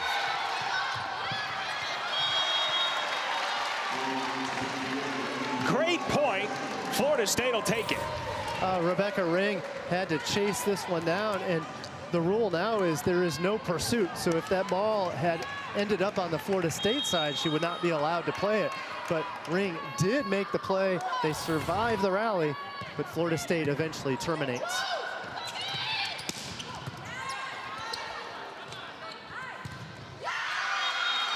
David tools the block. FSU a 5-point lead. Trying to cap off what would be a great weekend of play. Timeout, NC State.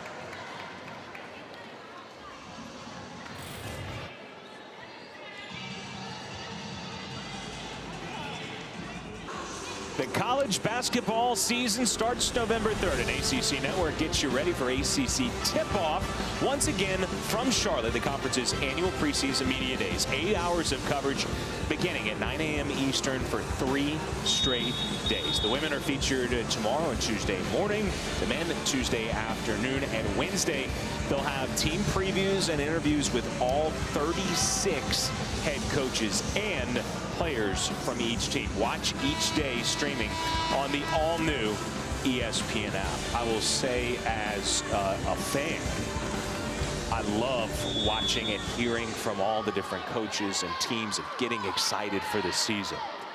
As a broadcaster, I have so much respect for the ACC Network crew. You talk about the prep work that goes into yes.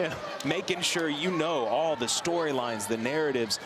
What are some good questions to ask? 36 head coaches. They do such a great job with that. I can't wait to watch. That's right. And all the footage, all the clips, a ton of work by the ACC Network.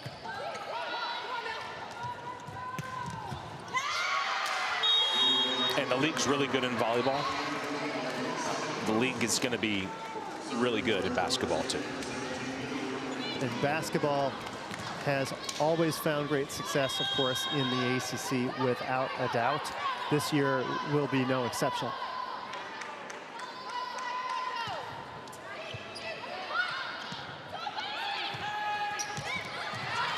Out of the timeout, NC State needed a point and got it.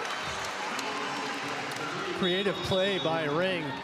That ball on the outlet set just a little bit tight. You see the bump set, so she has to get up and use fingertips to maneuver out of the way of Capilla. Excellent save to get the ball out of Capilla's range and down for the point.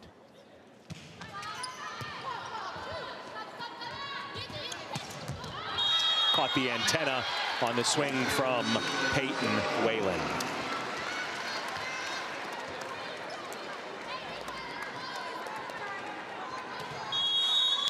So a new wrinkle for NC State. Alyssa Ferrilli back out on the floor for NC State. So trying to shake some things up from a setting standpoint with Ferrilli in the front row.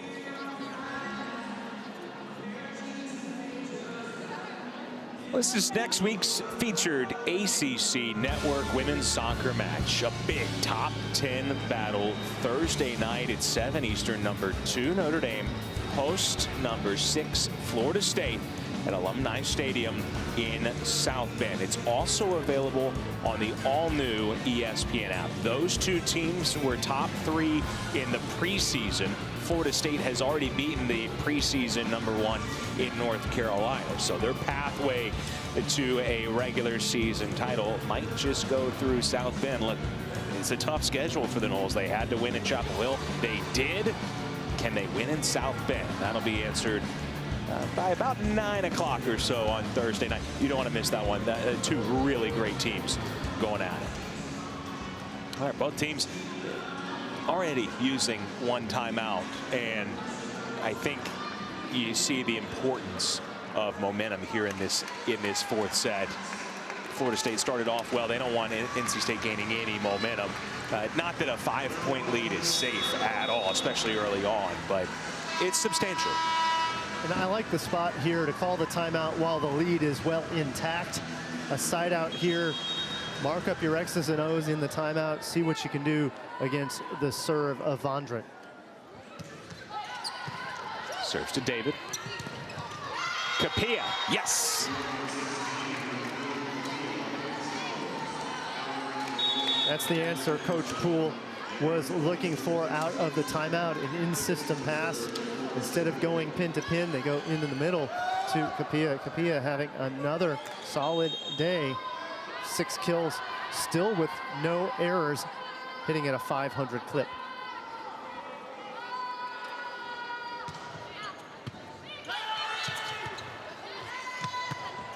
Well, Bryant did everything she could, but couldn't tuck that into the antenna. A very difficult angle for her. And there it is, that 5-point advantage whittled down to 3 out of the timeout. 2 quick points from Florida State.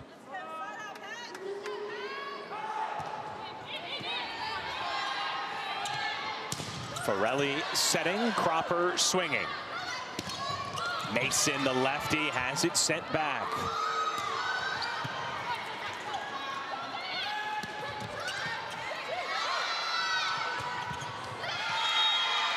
Again, they go to the middle. So much success there this afternoon. This time Capilla on the 31. You see her effort to transition, absolutely fooling Lily Cropper. Cropper did not think that Capilla would be set. So when she was, only 2 hands in front of Capilla. That's not a good matchup. Capilla loves it. 7 kills for Nanu Capilla, hitting over 500.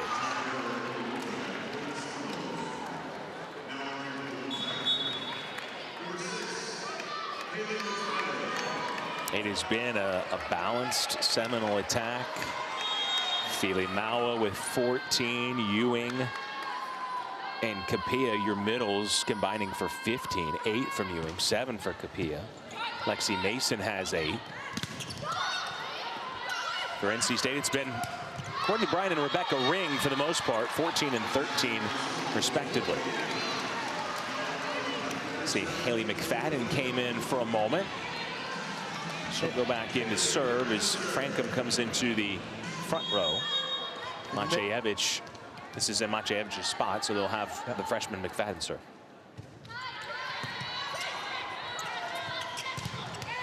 Frankham, as I said, in the front row, makes it known immediately. And she's a decent offensive threat, but it's her block that is such a problem for Frankham. Now her 9th block of the ball game.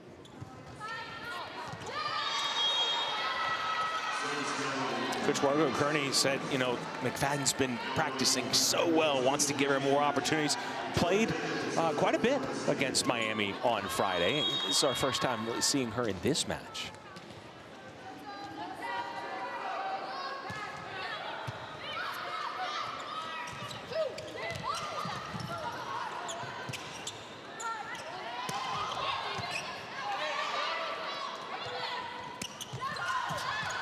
Pancake.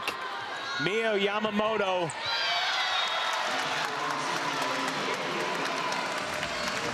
She's almost got 20 digs today. This one does not lead to an FSU point, but man, she has been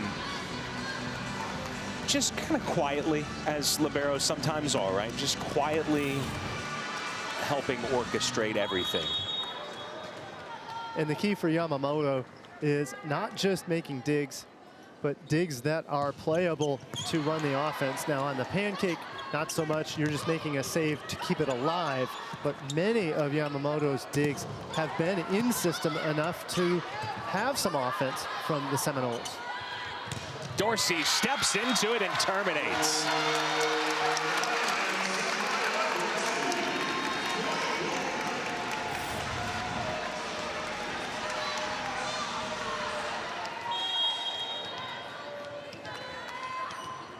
Fili Maua nearly got the solo stop, but she wasn't quite in position. She was still on the move when that ball was attacked. Off the top of the tape, right to Yamamoto. And they have an answer this time for Fili Maua.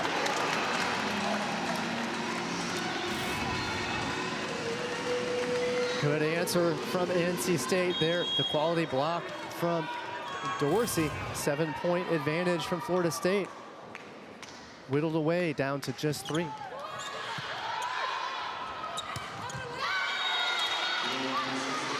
That ends the 3-0 Wolfpack run.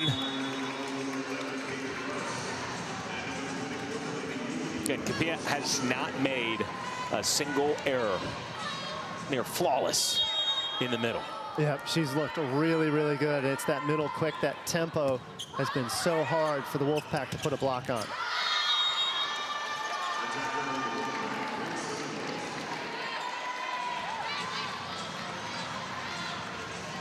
Frankham with a good look, but sailed it just wide of that right sideline. That's one she'd like to have back.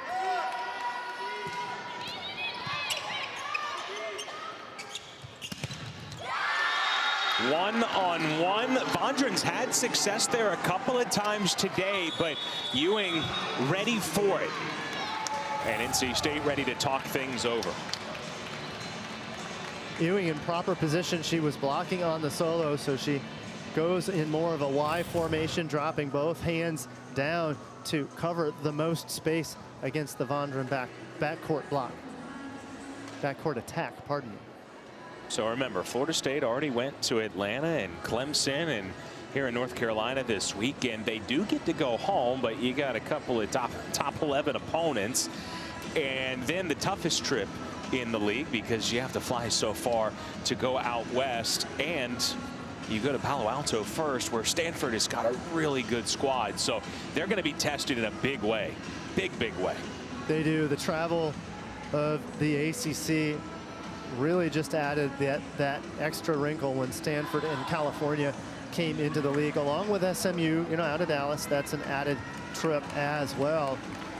Stanford just looking so good and so consistent this year. They are young, but they do have some great talent on their squad. So for Florida State, SMU, Pitt, Stanford, how about that for a gauntlet? 11, 5, and 4 in their next 3 matches following this one today against NC State.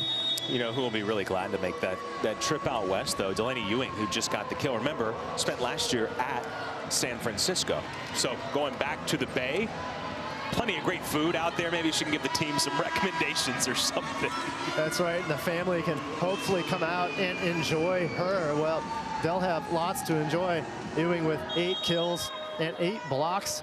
Certainly an enjoyable performance today so far.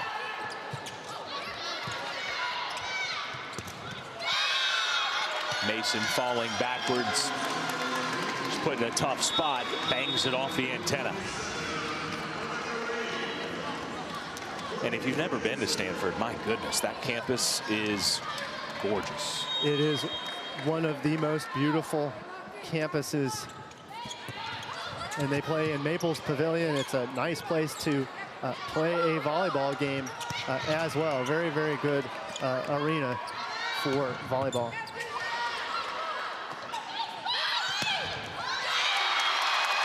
Might be the most impressive kill Rebecca Ring has had today.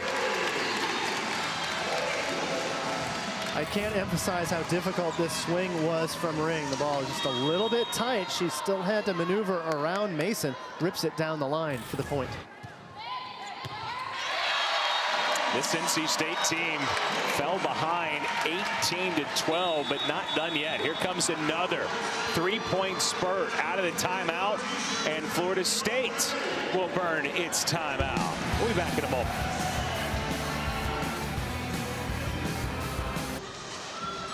Here's a look at what's upcoming for NC State. Easier travel for them. They just go right up the road. About an hour and 15 minutes at Wake Forest, and then a return trip from the Deacs on Saturday. So a little bit interesting to play the same team back to back. They get Clemson, Georgia Tech at home, and then they'll have to hit the road for real at Pitt.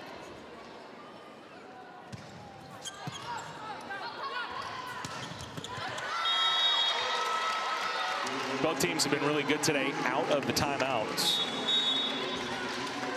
No timeouts left, so this one's going to be decided right here. Yep, we're going to go right down to the wire. NC State has continued to close 7-point advantages from Florida State down to as few as 3 throughout this stanza, but they're going to have to do a little bit more if they want to extend this match.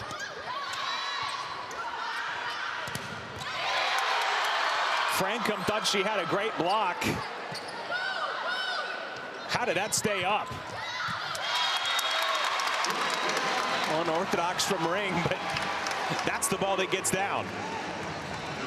Well, I think we would have seen a challenge had Ring not put that one down. That's a foot up from Whalen, which is what made the save. Kick save and a beauty.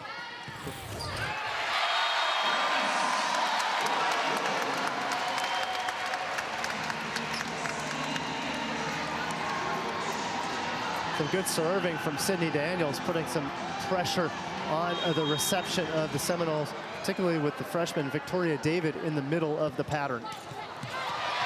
And then an ace on a home bounce. And with no timeouts remaining, there's not a whole lot Coach Poole can do except try to wait this one out. It's a 6-1 run.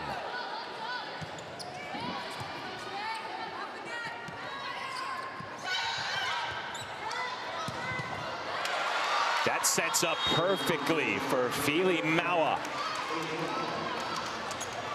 Those are the little moments that Coach Wargo Kearney is talking about. You've got some momentum. Can you execute?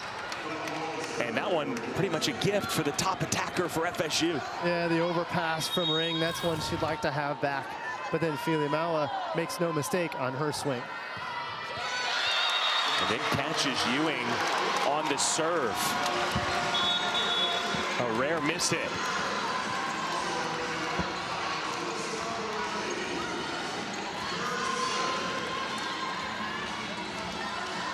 Fili Maua has been Florida State's top server this year, but misses in a big spot. Now Lorna Kerr of NC State. Ewing, good. And in system, they go back to Ewing out of the middle. I love that look. Instead of going to the pins, run the 31 to Ewing. Like this location here on the set. Can't say enough about the work of Nellie Stevenson on that set.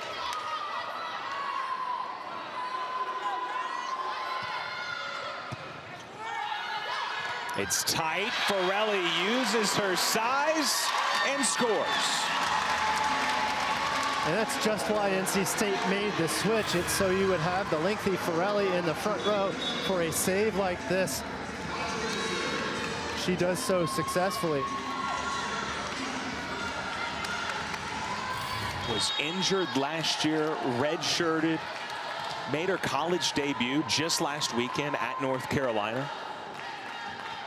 So playing in just her second collegiate match, comes up with a huge point there.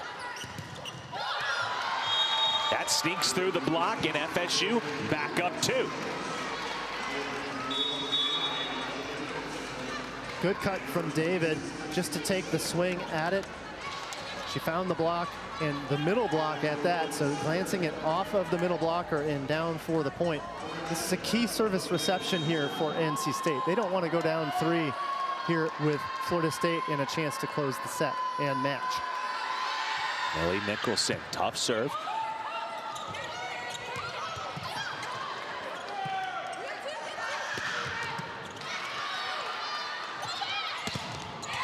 Bryant cashes in and cut it to 1.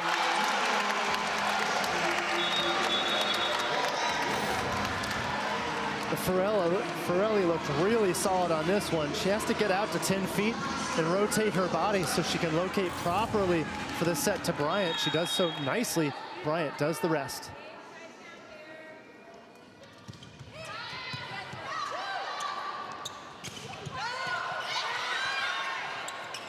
Back row, Vondren rolls it over, chance for the Noles. They defend Capilla.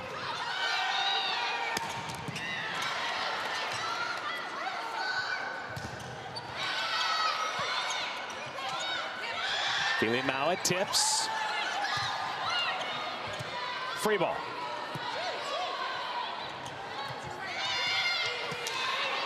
FSU can't take advantage. It's Bryant! when NC State needs a big point, they're going to go to number 12, and she's gotten back-to-back kills to even it at 22. Interesting spot for NC State. Lily Cropper on serve has been playing right back. We've seen Florida State target her. They have survived these rallies to continue the offense. And a block. Frankum and Forelli.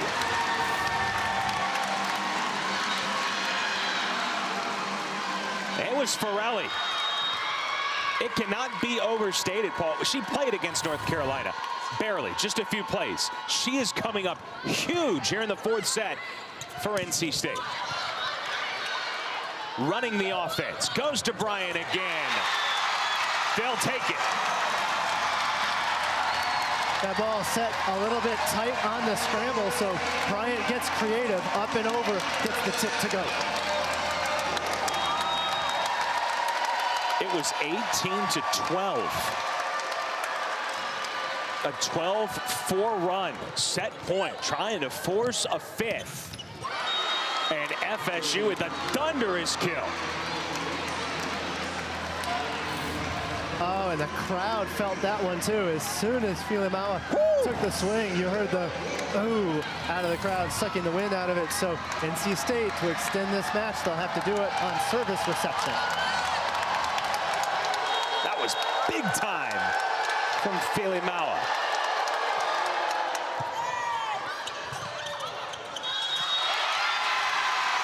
FSU double hit. Will head to a fifth. Now Coach Poole pleading his case. Oh, and Filemawa not liking that one either. They're suggesting that the first touch was a block and then the second one was a contact. But I saw two contacts as well. Yeah, one. Okay, so on Capilla right there. That's right. It's not the first touch. It was Capilla on the second. They are challenging, going twice. By the way. We were pausing because we weren't sure, are you going to challenge or not?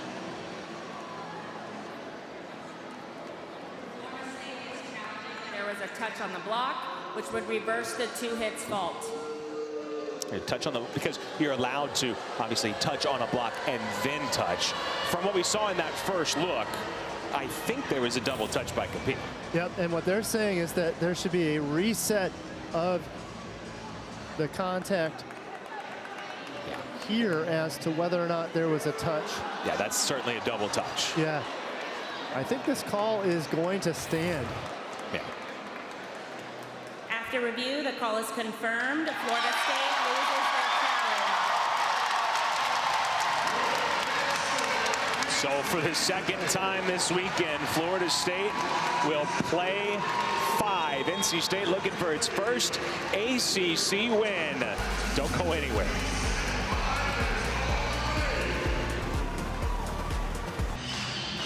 NC State forcing a fifth set. They were down 18-12 at one point in the fourth. Here's a look at the last point. It was challenged by Florida State, but certainly 1-2 touches from Capilla.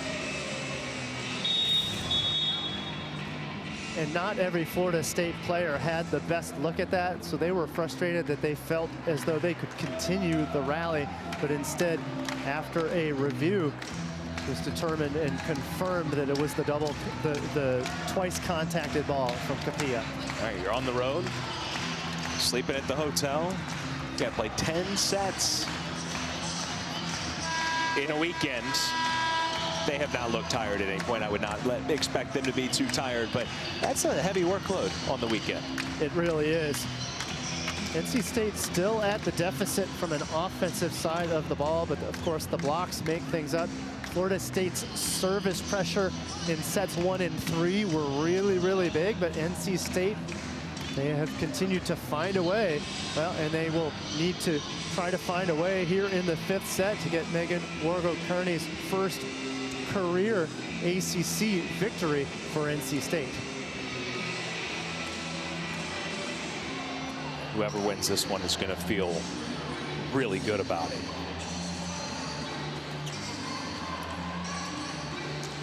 You know, so many times you go into a matchup on paper, you say, I think this is what we could see. It might go this way. I think this one has kind of gone about as we expected. It has been pretty even, tightly contested. It'll take a 5th set to decide it. And we've talked a lot about the young players, but the leaders for both squads, Courtney Bryant with 17 kills, Filimawa with 16. So 2 of the elders on each squad leading the way.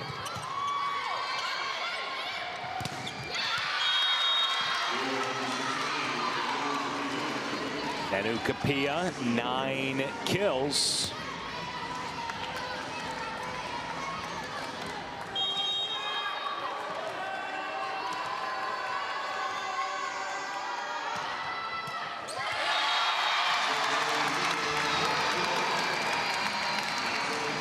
Everyone in Reynolds Coliseum holding their breath for that one. If that ball had trickled over the net, you almost have to presume that would have been a service ace.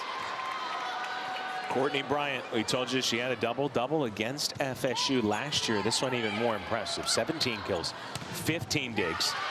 And more importantly, has her team in a position to be able to win this one.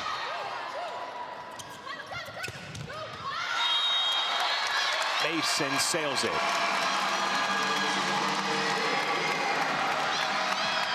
And Filimawa motioning over to the coach to say, hey, I believe that there was a touch. But no, instead they're going to challenge whether that ball was in or was just down. out. Yeah. And actually, I think it was Kaylin Russ, maybe. Florida State is challenging that the ball was in. Who was kind of demonstratively saying, hey, that ball was good. And so Florida State, remember, they just lost a challenge a moment ago. You be the judge. Mason swing. Ooh. Yeah, that's in for me. Yeah, that one looks pretty good.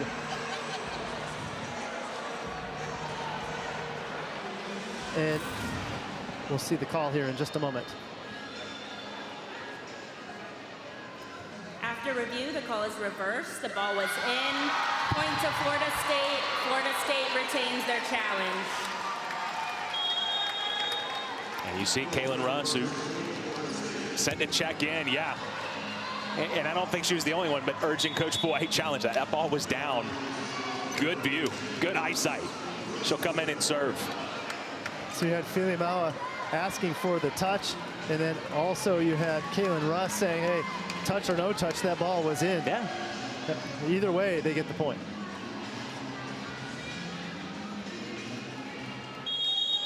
Nine kills now for Lexi Mason.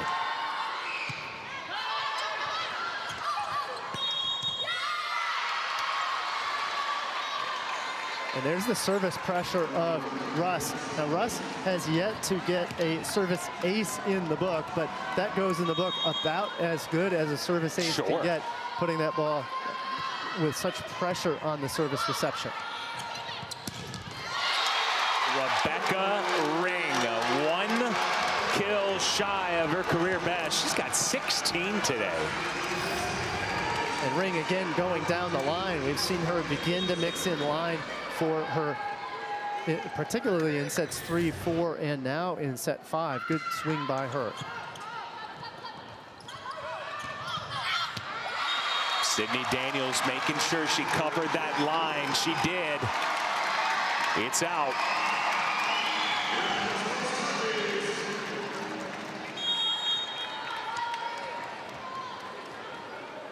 And FSU was just in this situation Friday night, pulled out a win. They had lost 5 setters at USF, at Oklahoma. So I'm sure it felt a little extra sweet to get a 5-set win and give them some belief that they can do it again. They pull ahead on this swing. Filimawa again going hard angle, eventually getting that ball to glance off the middle block for the point. We talked earlier about NC State and their confidence building first weekend where they came from behind a four-set deficit down 2-1 to win in 5, not once but twice. That was against Akron and Green Bay. Different level in the ACC here today, but they've had some 5-set success. They also dropped a 5-setter to ODU. Tied at 4 as Samaya Dorsey tips to great success.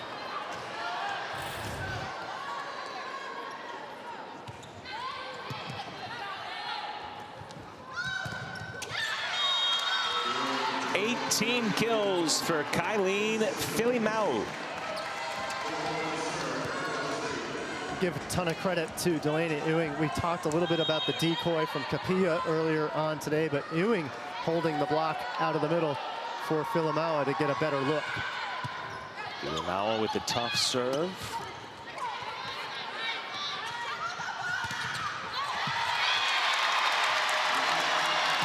Couldn't be sure it was going out, had to play it. Gave it her best effort, even at 5. Been so impressed with the effort of Filimau. But NC State just continues to come with their effort, their ring, putting enough doubt in Filimau's mind. She had to try to make a play on it.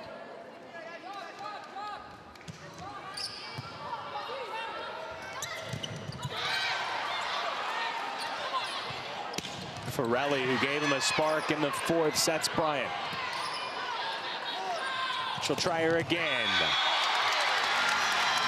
But, well, Florida State was in the net. One way or the other, NC State will take the point. And that was going to be the kill either way, but Delaney Ewing in the net on that one. Tough service reception spot for the Seminoles.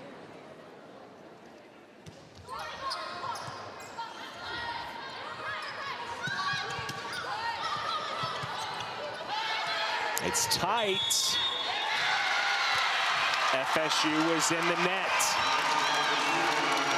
2 straight points. We got Whalen here, I believe. Yes.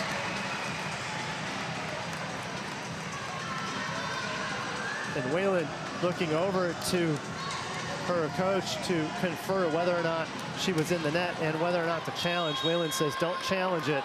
I was in the net on that one.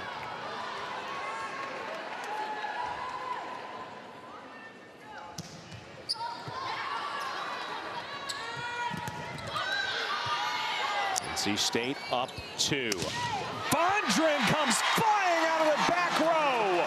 Wow! Oh, what a wonderful choice from Farrelly. We hadn't seen the back row attack from NC State in several sets. Big swing from Vondren. They'll take the side switch in the advantage. NC State up by 3 here in the deciding set 5.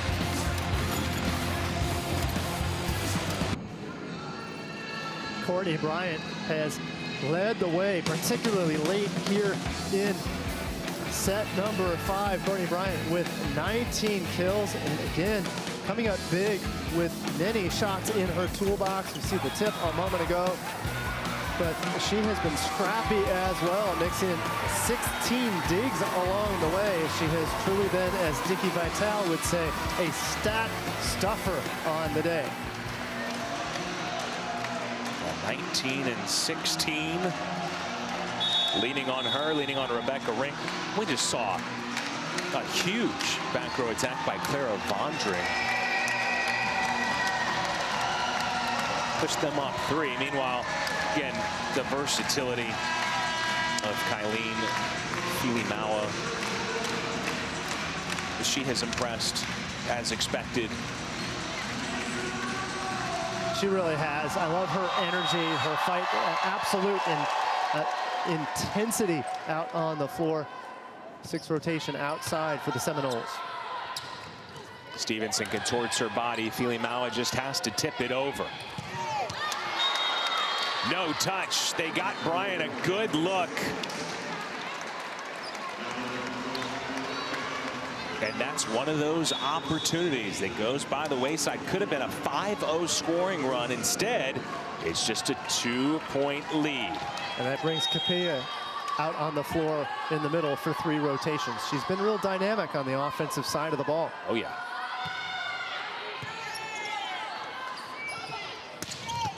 Proper off of 1 foot. Yamamoto keeps it up.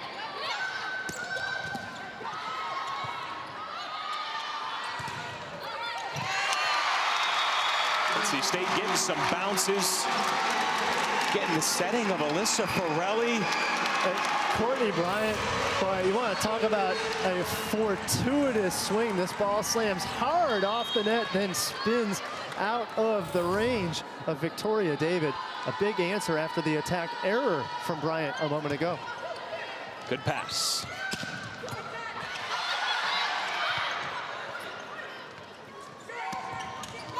Fili Maua got it from the back row.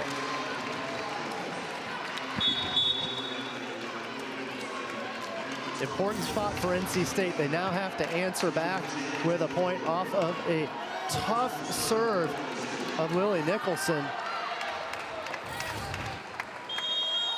Lexi Mason now in the front row as well.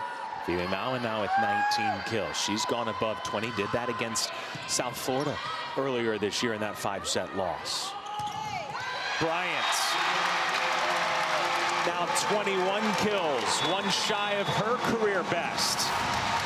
What a tough shot by her. She has to go high, and then she has to rotate her shoulder down the line. Finds just enough room for the 10th point of set 5.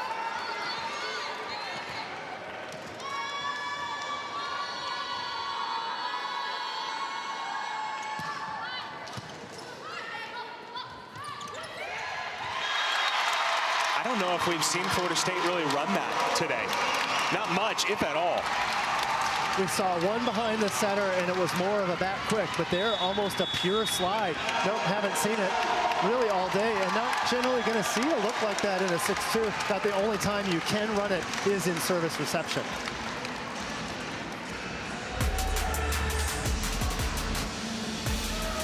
This is next week's featured ACC Network women's soccer match. Top 10 matchup Thursday night, 7 Eastern. It's number 2 Notre Dame hosting 6th ranked Florida State at Alumni Stadium in South Bend.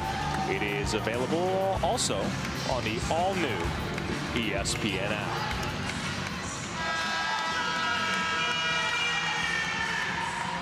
Timeout FSU. 4-point lead for the Wolfpack. Trying to complete the comeback and earn the first ACC win of the year. They go to Kapia, not on a slide this time. They disconnected there. This is kind of what we've seen all day. Back to basics with Kapia and in-system play. Only 1 blocker. Francombe did her best to take up some space, but good rotation of the shoulders from Kapia. Kapia into double-digit kills for the 5th time this season. Bryant, 22.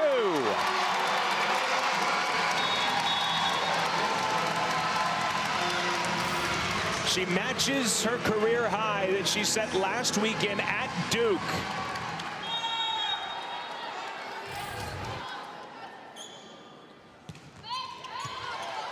Overpass. Ring knows what to do with it. 5-point Wolfpack lead. Timeout, FSU. Rebecca Ring with a clutch overpass kill. And it's a gutsy move. That ball was a little bit off of the net. She could have easily peeled off and played it, but instead takes a snap at it, puts it down. That's a pressure spot.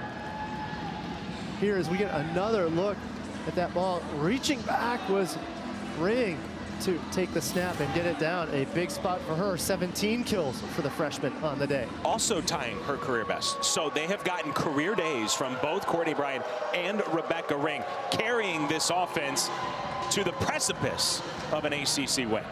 They have, and I can't emphasize enough about the number of repetitions, total attempts, 113 swings between Bryant and Ring.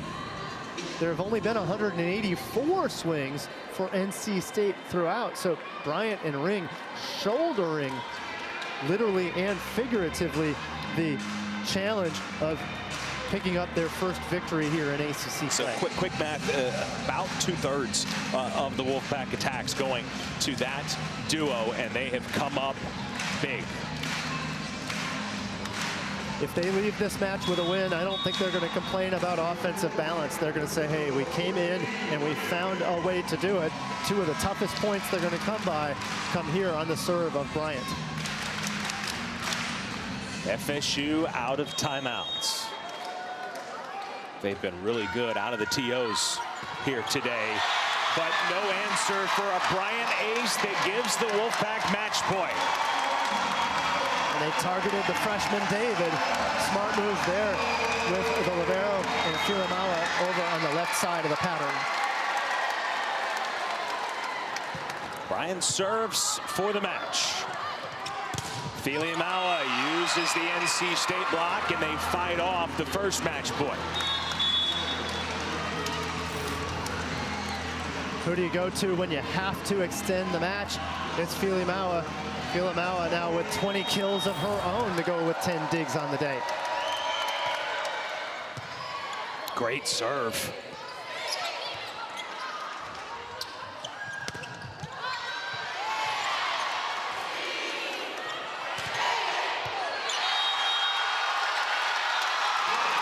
It's out, and NC State wins it.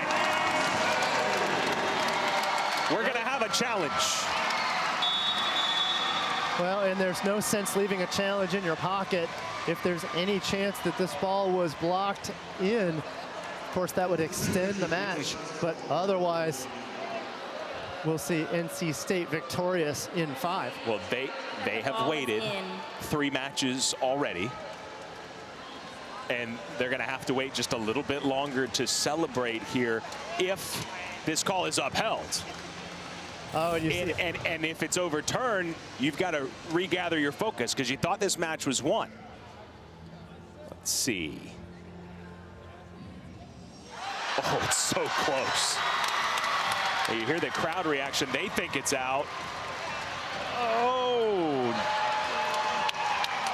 I don't think there's enough to overturn it, Paul. I think the question is whether or not it is conclusive. Is there red in between the ball and the line?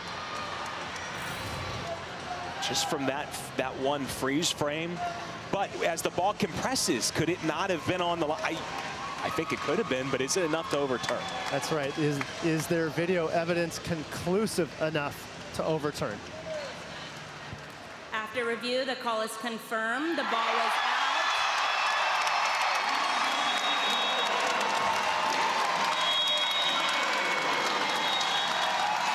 NC State celebrates its first ACC win of the year, and the first for head coach Megan Wargo-Kearney.